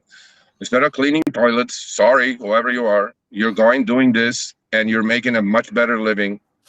Great. There are millions of these people out there. And look, it's not all bad, but there's definitely after 10 years, the abuse, the exploitation, the discrimination, whatever you want to call it, has gotten worse. Okay, we know that. So only thing that's going to fix is not crying about it or doing some reaction fucking video about it, is to create this dialogue and understand how these motherfuckers are thinking and play their game. Because until I started talking to these people, I swear to fucking God, I had no idea that this is going on. And I was like, oh, this is how you guys are playing this game. I got you. Okay. And I was thinking, oh, I'm like a cherry picker. I'm going to fuck you. I'm like, no, sir. They're a lot smarter than all of us put together, you know? And but that doesn't mean we can't play the game. The bottom line is it's got to be able to improve. We got to be able to improve driver satisfaction. That's got to be their number one goal. Because if they don't driver satisfaction, I don't care how many driver replacements or 7.2 million that have entered through the border in the last 3 years. Okay. Yeah. They're still going to fall short. They're still going to fall short on drivers. If they're sending me a goddamn request 5 miles away that means somebody ain't in that 5 miles, because on any given day, well, the algorithm knows they're not gonna. I'm not taking cheap shit. They know I'm Yeah. not taking that. So Yeah. if they're gonna send me a request 5 miles away, and you're telling me there's nobody closer, I go out Well, to actually, there probably is. There probably is, but they're just taking a chance with Vinny, and the reason they're doing that is because the matching algorithm changed a few years ago. They don't match the closest driver. It's something called batch matching. And they figured, okay, if I give the closest driver to the passenger, yeah, that one person is going to get picked up fast, but then I have 80 other orders coming in that 30 seconds. What they do is they try to time it that everybody gets picked up on average in that batch for that minute. Everybody gets picked up in 4.5, 5 minutes on average. One will be 8, one will be 2, one will be 3, but on average, that's why they're giving you that long pickup, right? Not because there is no driver there. So when when you get inside, Vinny, seriously, boys, when you start talking to these people and they explain how the shit works, I'm going like, wow, this is really fucking difficult on their end to balance all the supply, demand, all the shit, and you need all this shit, right? And my one thing is very clear. They don't give a fuck. They're trying to make money. And that's that. Okay? They just don't care. They are an entity, corporate entity, with shareholders. They're just trying to fucking be as profitable as you guys are. Well, And they as a company, from a company standpoint, they better hurry up and get there. well, They yeah, better hurry up and get there, because they better hurry up and get there. yeah. You know what? So okay, I'll leave you guys with this. There's two things that are coming with Lyft. That if both of those things you guys don't like, then I will never speak to any one of you ever again. Period. That's it. Wait a minute. So Sergio just got put in timeout for a minute because he just threatened us in the RideShare Garage. I never thought I would put a guest in timeout, but I had to put Sergio in timeout for a minute. Why? I'm just saying it's good things. Two good things are coming. What's wrong with you people? That's what it sounded like to me. Sergio, right if we didn't put you in timeout at least once, buddy. No, but anyway, so listen. Actually, so how about this? Let's do this comparison. Compare Harry's interview with Dara and compare mine and grade me on that scale. A+. There you go. See? There you go. That's all that matters. I was like, And at Benny least I brings got out an the A plus plus on A plus on on that. something. Yeah. Well, because I told you what I thought about Harry's interview, so we don't have to go down that. We don't have to go down that. Actually, Harry didn't even watch the fucking interview. He was actually Eddie. He was where you were. He was in Austin. No. Yeah, Really? for 3 days. You didn't go to his meet and greet. He would have bought you drinks and free food on Tuesday, last night. Yeah, no. And okay. So he had a meeting with InDrive. You know, there are things happening there. He had a meeting with Para Boys. He had meetings with all these guys. Was there some kind of convention going on in Austin, Texas? No. It was just he threw a meet and greet in Austin to meet a bunch of CEOs. Oh, okay. And because he's playing Vulture Capitalist now, so but today, like right before this, you know, because he likes always calling me either when he's picking up his kids from fucking school or when he's traveling. So he called me. He goes, I watched the interview. I'm like, okay. He goes, I thought it was fucking great. I'm like, okay. And he goes, cadence was good, rhythm was good. You didn't panic. You floundered a couple of spots. You lost probably a minute and a half and all that. He fucking analyzed everything. And he goes, I think it's good. I'm going to call David tomorrow and ask him to put this on the fucking app. Notify every single driver of this interview. I'm going like, if you can get that off, bro. Now we're talking. Now we're going to go like fucking. Actually, I don't think they're going to go for it, but let's see what happens. So you guys may see that interview on the Lyft app. Wow. Okay. But it was great. No, Yeah. You did well for your first run. But I got, I wouldn't be me if I didn't do this. Yes, sir. The next one. Yeah. Next one, we're gonna have to tape up the hands a little bit. We're gonna have to tape up the hands a little bit and put a little glue and glass. Okay. All right, just because you can only people want to get like Eddie. Eddie's willing to give the guy a 4-month break. He's only been on the job 4 months. I think, Well, but he said a year. I said no, sir, 6 months. So I'm like, okay, fuck that. It's not gonna work. yeah, no, So- and that was good. That was good. Too far. Oh, a year, all of us will be out of business. Yeah. I'm like, no, that's not gonna work, sir. But look, Well, man, the guy is a personable motherfucker. And you know, when my wife says, "Oh my God, what a wonderful smile he has," I'm like, "What the fuck are you watching? Are you watching his smile, or what the fuck are you watching?" Bro. And I'll tell you one thing to finish seriously, boys. I mean, I tried my best. Seriously, I did, and I think I got off what I needed to get off for the first one. I had so much fucking adrenaline in my system. I couldn't sleep until like 3 in the morning yesterday. I was like, "What the fuck?" Were you reanalyzing the whole entire interview? You're like, shit, Oh I yeah, should have went this route. I should have went that route. I replayed it, watched the chat fly. So I was like, okay, let's see what the chat is going. And then I replayed it again without the chat. I figured out where I fucked up on a couple of. I had a really great closing line, and we were at dinner with the kids and wife yesterday. Right in the middle of dinner, it came to my head. I go, fuck. And then my wife goes, what? I go, oh, fuck. I go, I fucking fucked up. She goes, no, you didn't. It was fucking good. And then I go, okay, here's my closing line. And I forgot. I don't know. I panicked. I forgot whatever.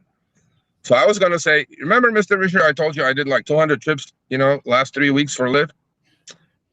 I said, I met wonderful, riders in my car. And for whoever wanted to speak, I asked them, do you know who the CEO of Lyft is? And none of them knew who you were, Mr. Risher. But did you figure who they knew? Me. They knew everything about me. They knew my name. I was there within 3 feet of these people. I was the face of Lyft for those 15 minutes or 10 minutes. They knew me as Lyft, not you. So don't fuck drivers. That was going to be my closing line. And I was like, fuck, I forgot to say that. But that would have been good. That would have been a good line, yeah. When they learned that lesson, that we are the face of their company, not the fucking app. Okay? When they realize that drivers are the face of their company, not the fucking app, then you'll start to see some change. I don't know if this guy's lying or not, but he said that yesterday. He goes, look, we have 2 customers. We have the customer, and I said to him, I go, look, without drivers, without passengers, there's no drivers. Without drivers, there's no passengers. There's no Lyft. And he said, yeah, we have 2 customers. It's in the car. It's the driver and the passenger. I don't know if he's faking it or not, but on the earnings call, he said the same thing. So I kind of believe the guy, right? I mean, look, man, I don't know. I was like, I was happy with the overall event, and but I'm gonna be a lot happier if I honestly, my legacy, if there is anything, and you guys know me well enough that I don't fucking boast and shit. But if I'm gonna pass some fucking legislation, that's gonna be the legacy that make fucking lives better for the majority as opposed to just 10% of the group. And I think then I will hang it up. Then I'll just hang up and be done with this charade that we're in. So it's a good start. All right. Well, here I got another question for you then, Serge. I got another question, buddy. How much is it going to cost me an hour to get my swing right? Yeah, good question. Free, first hour free for you. How about that? We can do like a video thing, video swing lesson or something. Well, you better not put the cameras within like 170 degree radius, because the ball's liable to go anywhere, bro. To the right? You mean to the right? You're gonna shank every single one of them? To the right, to the left. I might dribble that some bitch. You never know, bro. Oh, top it, chunk it, put the sod on it, do it. Yeah, it's okay, bro. We can fix that. Okay. No big deal. I don't. And so don't forget about my fucking autograph, Vinny. Buddy, I'm working on it. Listen, there's always. I get Richard on. You're still working on a fucking autograph. Let's go, man. Well, let me I'm fucking with you, bro. Let me ask you. You know what? I'm just joking with you. Whoa. No. I got to throw back at you a little bit. What's more value? What's going to be more valuable? Which one? Oh, get an autograph versus what? Or Risher. See, Vinny's asking all the tough questions. You all three guys over there doing nothing. I'd chill. Let me end it for you. The autograph will be because your son will cherish it forever. Yeah, especially if it's on a fucking Miami jersey. Oh Jesus! Really now? Really, Sergio? Well, I got to put you on the spot now. I mean, that's Hey, Jesus Christ! No, anyway, but okay, guys, I gotta go pick him up. All right. And Hey man, actually, appreciate you coming tonight, Sergio. Thanks for coming in, Yeah, sir. thanks, Sergio. You stepped into it, and I personally appreciate it. well, I know the guys appreciate it. I know everybody in the chat, everybody that tuned in tonight appreciates it. But I personally appreciate it. man, you know, I mean, look, man, we're all drivers. First of all, we have a common bond, right? I just want to do some good for the greater good. I think people are, and it's this society these days. Everything is short term, right? I think the bigger picture for me is a lot more beautiful. I think, you know, in the bigger picture, yes, there may be a few pixels that are fucked up, but if you look at the bigger picture from a little bit far out, you'll see a beautiful picture, and that's my goal, as opposed to just worry about this pixel, that pixel, that pixel. You know, when I look at it from 10 yards out, I will not see the burned out pixels. And if I can make the big picture look good, hopefully, I think that's going to be really great. And, you know, this interview, that interview, whatever, it doesn't matter. I enjoy you guys, obviously. I haven't done it for a while. And I'm like, you know, that's it, man. That's what I've found to finish. And please lower your expectations. You'll be a lot happier in everything you do in life. If you're going on a date, you're expecting a hot chick, a fat one shows up, you're fucked. Don't expect anything. Don't expect anything. Take one for the team. Yeah. Don't expect anything. Well, I know, yeah. But you know what I'm saying? No expectations equals... It's those damn filters. It's those damn filters. No expectations means no disappointments. No expectations equals no disappointment. Sergio, by the way, love too, brother. But by the way, Sergio, when I was watching when you were asking him some questions, I kind of noticed that they don't brief him on a lot of things that actually we go through. He doesn't know. No, he doesn't. Like he doesn't know. There's like some little details that he just doesn't know about. Well, again, he's not supposed to know. He's the CEO. Right. There's departments, departments, heads of departments, heads of departments. I'm like, and I told him that. I go, I'm sure you don't know. I go, you know, did you have the pleasure of fucking calling Lyft support? I go, like, if you didn't, then, you know, I mean, I tried to make a joke out of it. Harry didn't like that one. He goes, you were too funny. I go, how am I too funny? I have the fucking huge pink Viking mustache sitting on my head. How much funnier can I get? And I'm like, but he tried to make a joke. Did you guys catch that joke? Because I feel overwhelmed. You know, I have the little mustache. I'm like, yeah, fuck you. Your dick is smaller than mine. So yeah, man. I don't know. Anyway, so I don't know. So hey, look, let's just keep working together, bro. The rest is gravy. I'm telling you. Just support when I need support, please. That's all I'm saying. I'm not a needy person, but when I need drivers to come together to go do something, please, let's do it. I'm not talking about, you know, protest, strike, this, that, whatever. I'm talking serious shit. Let's all just play fucking major league ball with these people. Let's not just piddle around some fucking petty shit. Oh, like, I'm like, who cares, man? Well, look at the big picture, man. Just keep him. Look, that's fine and all, as long as we keep it all in perspective. There are people that need to make money, absolutely, for whatever reason, and they did invest in their businesses. Yes, they did, for whatever reason, and so they have a reason. Well, see, I really can't say that because I wouldn't believe it if I said it myself. There's no reasonable expectation from these apps. Yep. Other than whatever they put in writing, and lately the last year or so, they don't put anything in writing. They just say, "Oh, this is what we're going to do," and that's that. And they're very ambiguous with their writings and what they put in writing. So Yeah, I agree. And you know, all the people about Lux and Lux disappearing, and I mean, I look, man, I feel for you guys. You bought the that's a cars. lot of people out there. That's a lot. Of people out Yeah, there. absolutely. And look, like you said, 6% of I don't know, million drivers, let's say, right? You know, that's 60,000 people. That's a lot. So, you know, but there is that 90% on the other side that's suffering as much or more. And you know, I had Yeah. like another good question for this guy. I was like, I'm sure you have like some couple of overpriced economists at Lyft. Have you fucking figured out like what the hourly is adjusted to inflation? Right? And then you wouldn't have fucking come out and said, "Oh, everybody's making $35 an active hour." I'm like, yeah, whatever. That doesn't work. So look, You need to next make time, 40 to live. you know, yeah, I mean, I bet you it's fucking under minimum wage if you adjust everything to inflation. So Yeah. Oh, if we adjusted for inflation? yeah, Oh no, we'd be underwater. there you go. See? Just fuel alone. Just fuel. Just do cost the basic, the basic math. Fuel alone. Fuel, car payment, insurance Yeah. payment. Insurance is Yeah, going, It's already that's the one killing thing you. nobody talks about.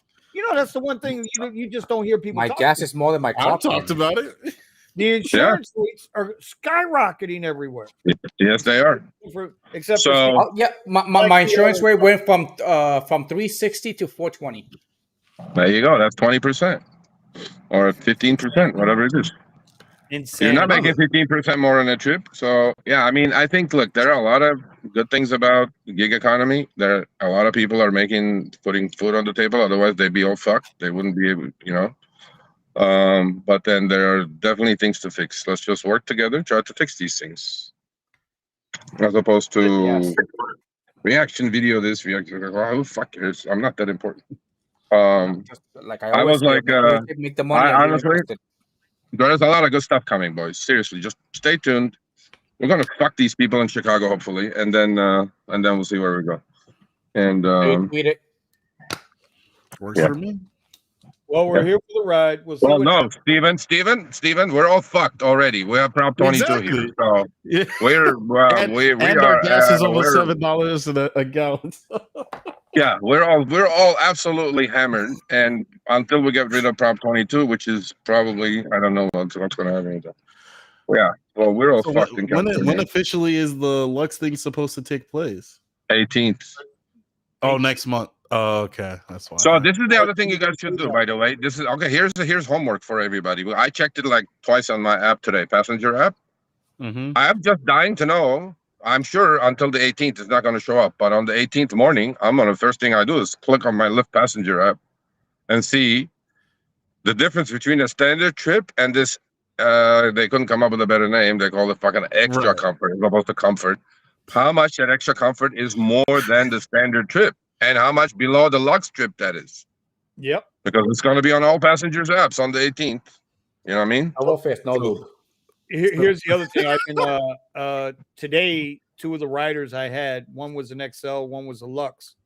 Yeah. No, I take that back. No, both of those were Lux riders. And I informed them and say, hey, Lux is going away. Yeah. The one group, it was their first time using the app, first time using Lux, whatever. They were Mhm. right. So I get that. Father, son, they're going to have a good time. The Yeah. other person was like, no. That's all. According to her, that's all she does is Lux rides. Yeah. And she's Yeah, like, wake up. Yeah. no, because I like the better drivers. No, I like the better cars, but I'm not Yep. paying those in her words, not mine. I'm not paying those fucking black Lux prices. Yeah. You knew? Wow. Yeah, there you go. Yeah. Um, And that's what I'm saying. You're gonna annoy. Oh, you're gonna. I mean, well, to be fair, like Sergio said, it's 6%, but still, a lot of the riders that are get in my car, they're gonna. Those people are gonna be pissed because okay, maybe they don't ride as often, but they're still. Whenever they do decide to ride on these platforms, they're looking for an elevated experience. But yeah, they're not looking for a fucking beat up Prius to pick them up. That's what's happening. right. Bro, So I'm like, Oh, boy, have I heard first those. time they order an extra comfort and a fucking Corolla shows up, they're Yeah. gonna be somebody's going to question that pissed. progress. Yeah. Somebody's but gonna you have to. question But that. again, so now put yourself in Lyft shoes. Okay, do it. Please do it. Okay. Here's let's the go. deal. Okay, The pink. when Uber got rid of Select, okay, I mean, literally not get rid of it, but they pushed it in the absolute abyss Grandfathered it. of the fucking passenger app, right? Mhm. And they brought on comfort, right? Do you know how many people upgraded from X to comfort? 30%. Hmm. 30. So Lyft is going like, okay, we're like 4 years late to this party, but let's fucking do what Uber did. Let's get rid of this fucking Select, that's our Lux, and we're going to gain more market share, and we're going to upgrade a lot of the standard passengers to comfort because they think some other fucking bigger car is going to show up, and we're going to be able to charge more on the back end. So you play that game in there. I mean, that's smart. I think it's fucking smart. Now, not smart for the drivers, but it's smart as a company, right? So I'm like, okay, that makes sense. Because in LA, 30% of trips requests I get is comfort. I'm like, okay, it pays a little bit more, 8-10% more, but a lot of people are ordering comfort. So they figured, okay, we'll get rid of these fucking cars. We'll put like a $125,000 fucking Mercedes on the fucking comfort level. And it's the same as a Corolla level. That like makes a lot of sense, right? I'm like, yeah, that's good. It does. And all these Tesla Model Ys that are not black, we're all gonna go bye-bye. And I'm like, okay, but we're gonna find out on the 18th how much more is gonna pay. My guess, this I don't know. My guess is 8 to 10% more, just like Uber Comfort. So they put it in select and rider purgatory, where it just absolutely, doesn't yeah. show up on their list. That's Nope. why I'm not getting them. Okay. Yeah, Select is Yeah, I was finally able to get on select. Finally able to get on. Okay. Yeah, And I nobody haven't got orders a Select, single bro. rut. Yeah. Nobody orders Select because if you look at the pricing difference, it's like ridiculous. Nobody orders Select. So I'm hoping, because my heart really does go out to a lot of drivers that just lost their Lux, right? yes, But I'm hoping that this shows drivers what we've always said: don't buy the fucking car don't ever, if you got to depend on Uber and Lux to pay for it. Uber and Lyft. bro. If you're gonna depend on Uber on anything, you're the dumbest motherfucker on the planet. Yeah. Don't do it. It's just, when will you learn the lesson? And that goes back to the second thing I said today. You have no control. You think you have control. You have no control. Learn the fucking lesson. How many times? Look, definition of insanity. Do the same thing over and over, expect different results. Don't depend on these fucking companies. Period. Yep. Once you get that in your head, you'll be such a happy driver. You go like, okay, oh, they fucked me today. Oh, okay, that's okay, no problem. I expected it anyway. We ain't gonna go that goddamn far, Sergio. We ain't gonna be that goddamn kumbaya. I'm just saying. Okay, all right, fine. All right. Anyway. All right, Hey, so I gotta tell lovely to see you boys. I'm not happy watching you smoke over there. I honestly I know, don't smoke he's on his usually, third but you cigarette, guys I think. fucking stressed me out and brought me back to richer memory. I'm kidding. We're gonna do it again in 6 months. Yeah, maybe sooner. Maybe Listen, sooner. Yeah. Sergio, I'm gonna bust your balls a little bit, okay? Because I got to. Okay. I didn't Yes, like sir. the way you do it. I have not inhaled shit. Oh, you stopped mid-July. vaping too? Well, Yeah. it's not nicotine. I did that the week before the heart attack. Oh, great, Vinny. Thanks. Just letting you know. I'm just letting you know. That's on an uplifting note. Thanks, Vinny. So make that goddamn decision. Use that same passion you got for getting in DK's and DR's ass, and let's make that decision, bro. Mean quit smoking? Yeah, it's time, bro. Oh, okay. And Yeah. drinking. I told you I was gonna be a dick. Thanks, Jasmine. Thanks, Jasmine. That's my wife's name. Oh, believe me, I went through it enough. Trust me, I get you. I know, bro. Anyway, so okay, it's fucking almost 8. I gotta walk, still pick him up. Hey, listen, I appreciate you guys. Did you guys catch the end of it? One of your buddies was on the show yesterday. Brandon. Yeah, the Porsche guy. Well, I know. Mm-hmm. And he sounded reasonably literate because I was like, damn, he's gonna go and I'm like, okay, nobody. I was shocked. Listen, first of all, I don't have nothing against Brandon. Okay. Brandon took himself out. Okay. Leave it at that. Brandon knows my number. Brandon, if you're watching, bro, you know my number. Actually, Harry and Brandon are becoming buddies now because hey, Brandon shit, emails there me and says, There it "Oh, is. Harry wants me. Harry wants you to do an interview with me." I'm like, "Huh? I don't know anything about this." And I was like, Shit. Brandon Okay. won't be calling us no more. He done left the He's garage. big time. "Yeah, he left the garage. He's in major leagues now." He's pulling George Jefferson on us. You know what, George? I'm Fucking tired of giving you all this talent, bro. You know, we keep giving you all this goddamn talent. Okay. Anyway, so hey, much love to you guys. I'm glad I did this. Hopefully, I answered everything you guys wanted to get off your chests. I appreciate the support. Next, when we get DK on, we're gonna break the internet. That's what's gonna happen. Oh, by the way, hold on. You know what, Vinny? Let's ask for permission now. The next time you do another interview, Yeah. can we do also a live also at the same time? Whatever. You're not going. I mean, yeah, whatever. But what's your other buddy that was in the garage? He was doing his live at the same time, I think. Yeah, but we didn't want to. We didn't want to do anything unless we asked for permission. No. We're talking about simulcast. So while you're doing it, we also broadcast it out. Oh, you mean like through our channel, hook you up, guys, that kind of thing? Well, I don't need you to hook me up. I can broadcast I can broadcast anybody's at any time. The thing I'll where ask the boss. And then definitely get caught. Yeah, you can get nailed with copyright. That's the issue. Yeah, I'll ask him. I don't know. We're not going to copyright strike anybody. I mean, come on now. So whatever. Actually, somebody did copyright strike us. Well, if we could do that, it'd be great. It'd be great. Behind the wheel, God damn it! Behind the wheel.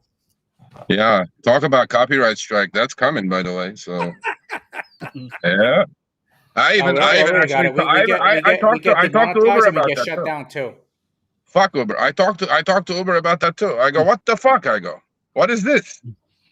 He goes, what is it? I go, behind the wheel. You guys couldn't fucking come up with another name. We've been doing this for 6 months. I go, all these fucking Kool-Aid drinking fucking actors you put up here, they don't even know what the fuck they're saying. They go like, Serge, those are not. She goes, literally, they took it seriously. They go, Serge, those are all real drivers.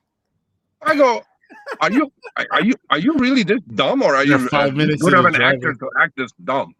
I'm like, what are you talking about?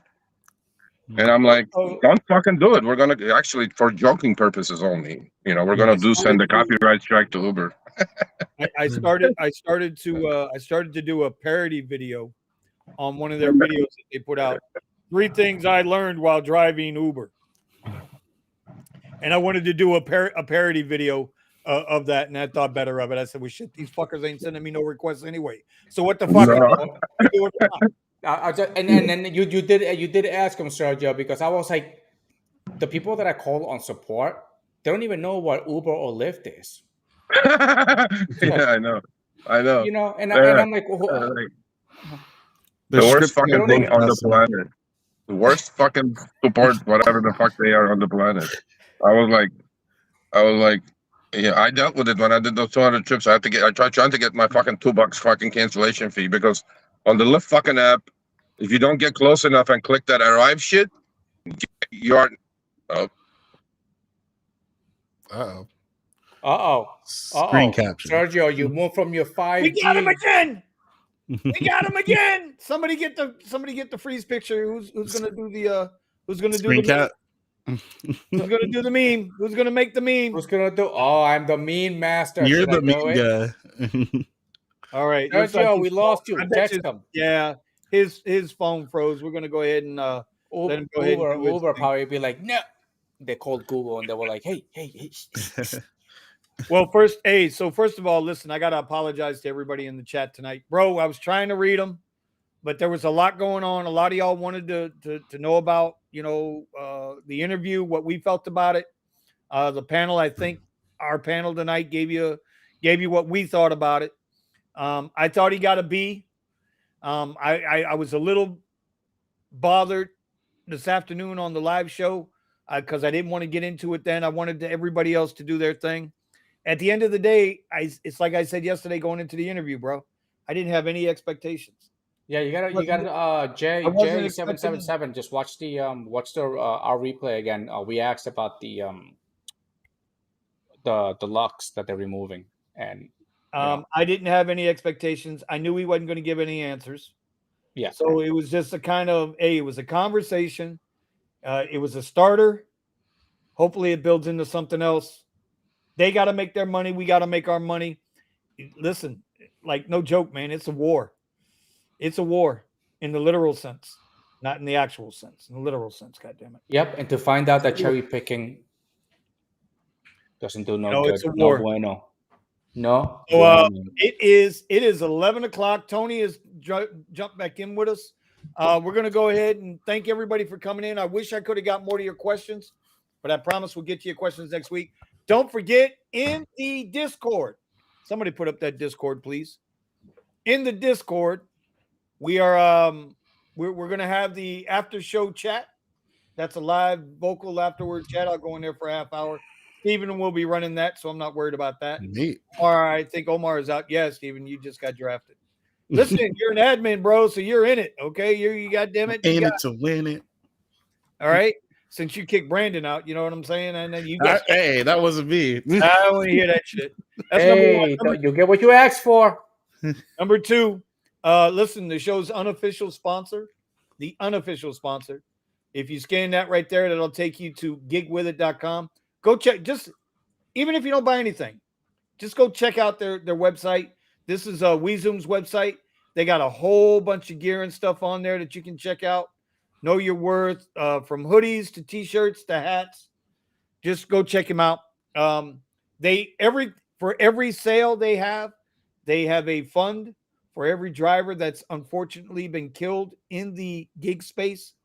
They donate that money to them, so it's a good cause. Outside of that, y'all, I ain't got nothing else tonight.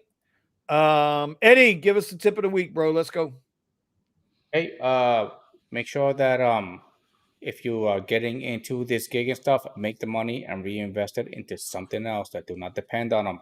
As we always say, pivot, start something else, start a business or something, pay off your bills, whatever. Don't depend on them. They can shut your app off at any time. So reinvest. And it's something similar to what he said. It's like, this is quick money. This isn't correct. It's quick money, but it's easy for it to catch up with you if you try to do this long term. Stop going out drinking with your damn friends. Okay, definitely stop buying Christmas presents.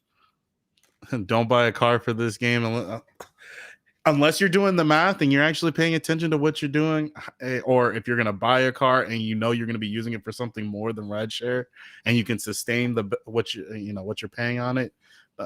Don't buy something extravagant for RideShare. I mean, obviously, look, Lux is leaving, and a lot of people are relying on Lux in order to make their payments. So it's just not worth it. It's a lot of headache and heartache that you can avoid. So. But definitely use the money and whatever time you can save up. Use that time currency to build towards a goal that you actually care about, and that'll work that you can be happy and proud of. Yep. And Sergio kept mentioning one thing tonight, that the majority of the people on this panel, we do drive XL and above, and that's because we put in the work. We put in the work to get to those platforms. But I'm telling you, and I know some people might say, they tell me, bro, they're like, oh, Vinny, you just don't want anybody else on your platform. I ain't got shit to do with it. Repossession rates in the United States right now in 2023 surpassed their all-time record back in May. Everybody's getting their shit repossessed. It's not that I'm worried about competition. I'm always going to make my money one way or another. What the difference is you're going to mess up your credit. You're going to mess up your money. You're going to put down this down payment on this fucking car, right? And if shit don't work out, we all, look, ain't none of us perfect. Shit happens. I don't want it to happen to anybody I know. That's just it. That's the bottom line. Stay within your means and build up to something better. That's what Eddie did. That's what Steven's done. That's what I've done. That's what Driven Dad's doing with his wife, Lisa, right? Lisa's pregnant. She can't drive right now. So they turned in the other Tesla. Ain't no sense in having two of them sitting in the front yard. Oh. If you can't make Or money could on the car, have don't done a buy the Steven car. and rented it out. Yeah. If you don't, well, no, they were renting it themselves through Test Driver. No, The he's talking point about mine. is, don't buy something if it ain't got if you can't make a return on it. If there's no return on your investment, don't fucking buy it. Especially with these cars. And then everybody talks about, oh, we want to go private. Well, then go private. But if you go private all the way. This way your ass is covered. You don't lose something in case something goes wrong. That's all I'm saying. Anyway, Tony, I know you can hear me, Tony. Tony, can you hear me? I can hear you. Can you hear me? I can We hear can. you, brother. Brother, All give right. us I just my tip. What you made me forget my tip. um, hold on. It's coming back to me. It's coming back to me. Oh yeah, my tip was when the money's rolling in on a specific day and it won't stop rolling in, take advantage of that day because the next day may be a famine. So 100%. if it's hot, play the hot hand like the Miami Dolphins did against the Broncos.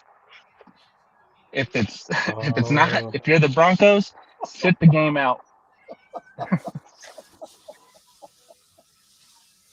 Or if you're the Heat against the Nuggets, just sit the game out.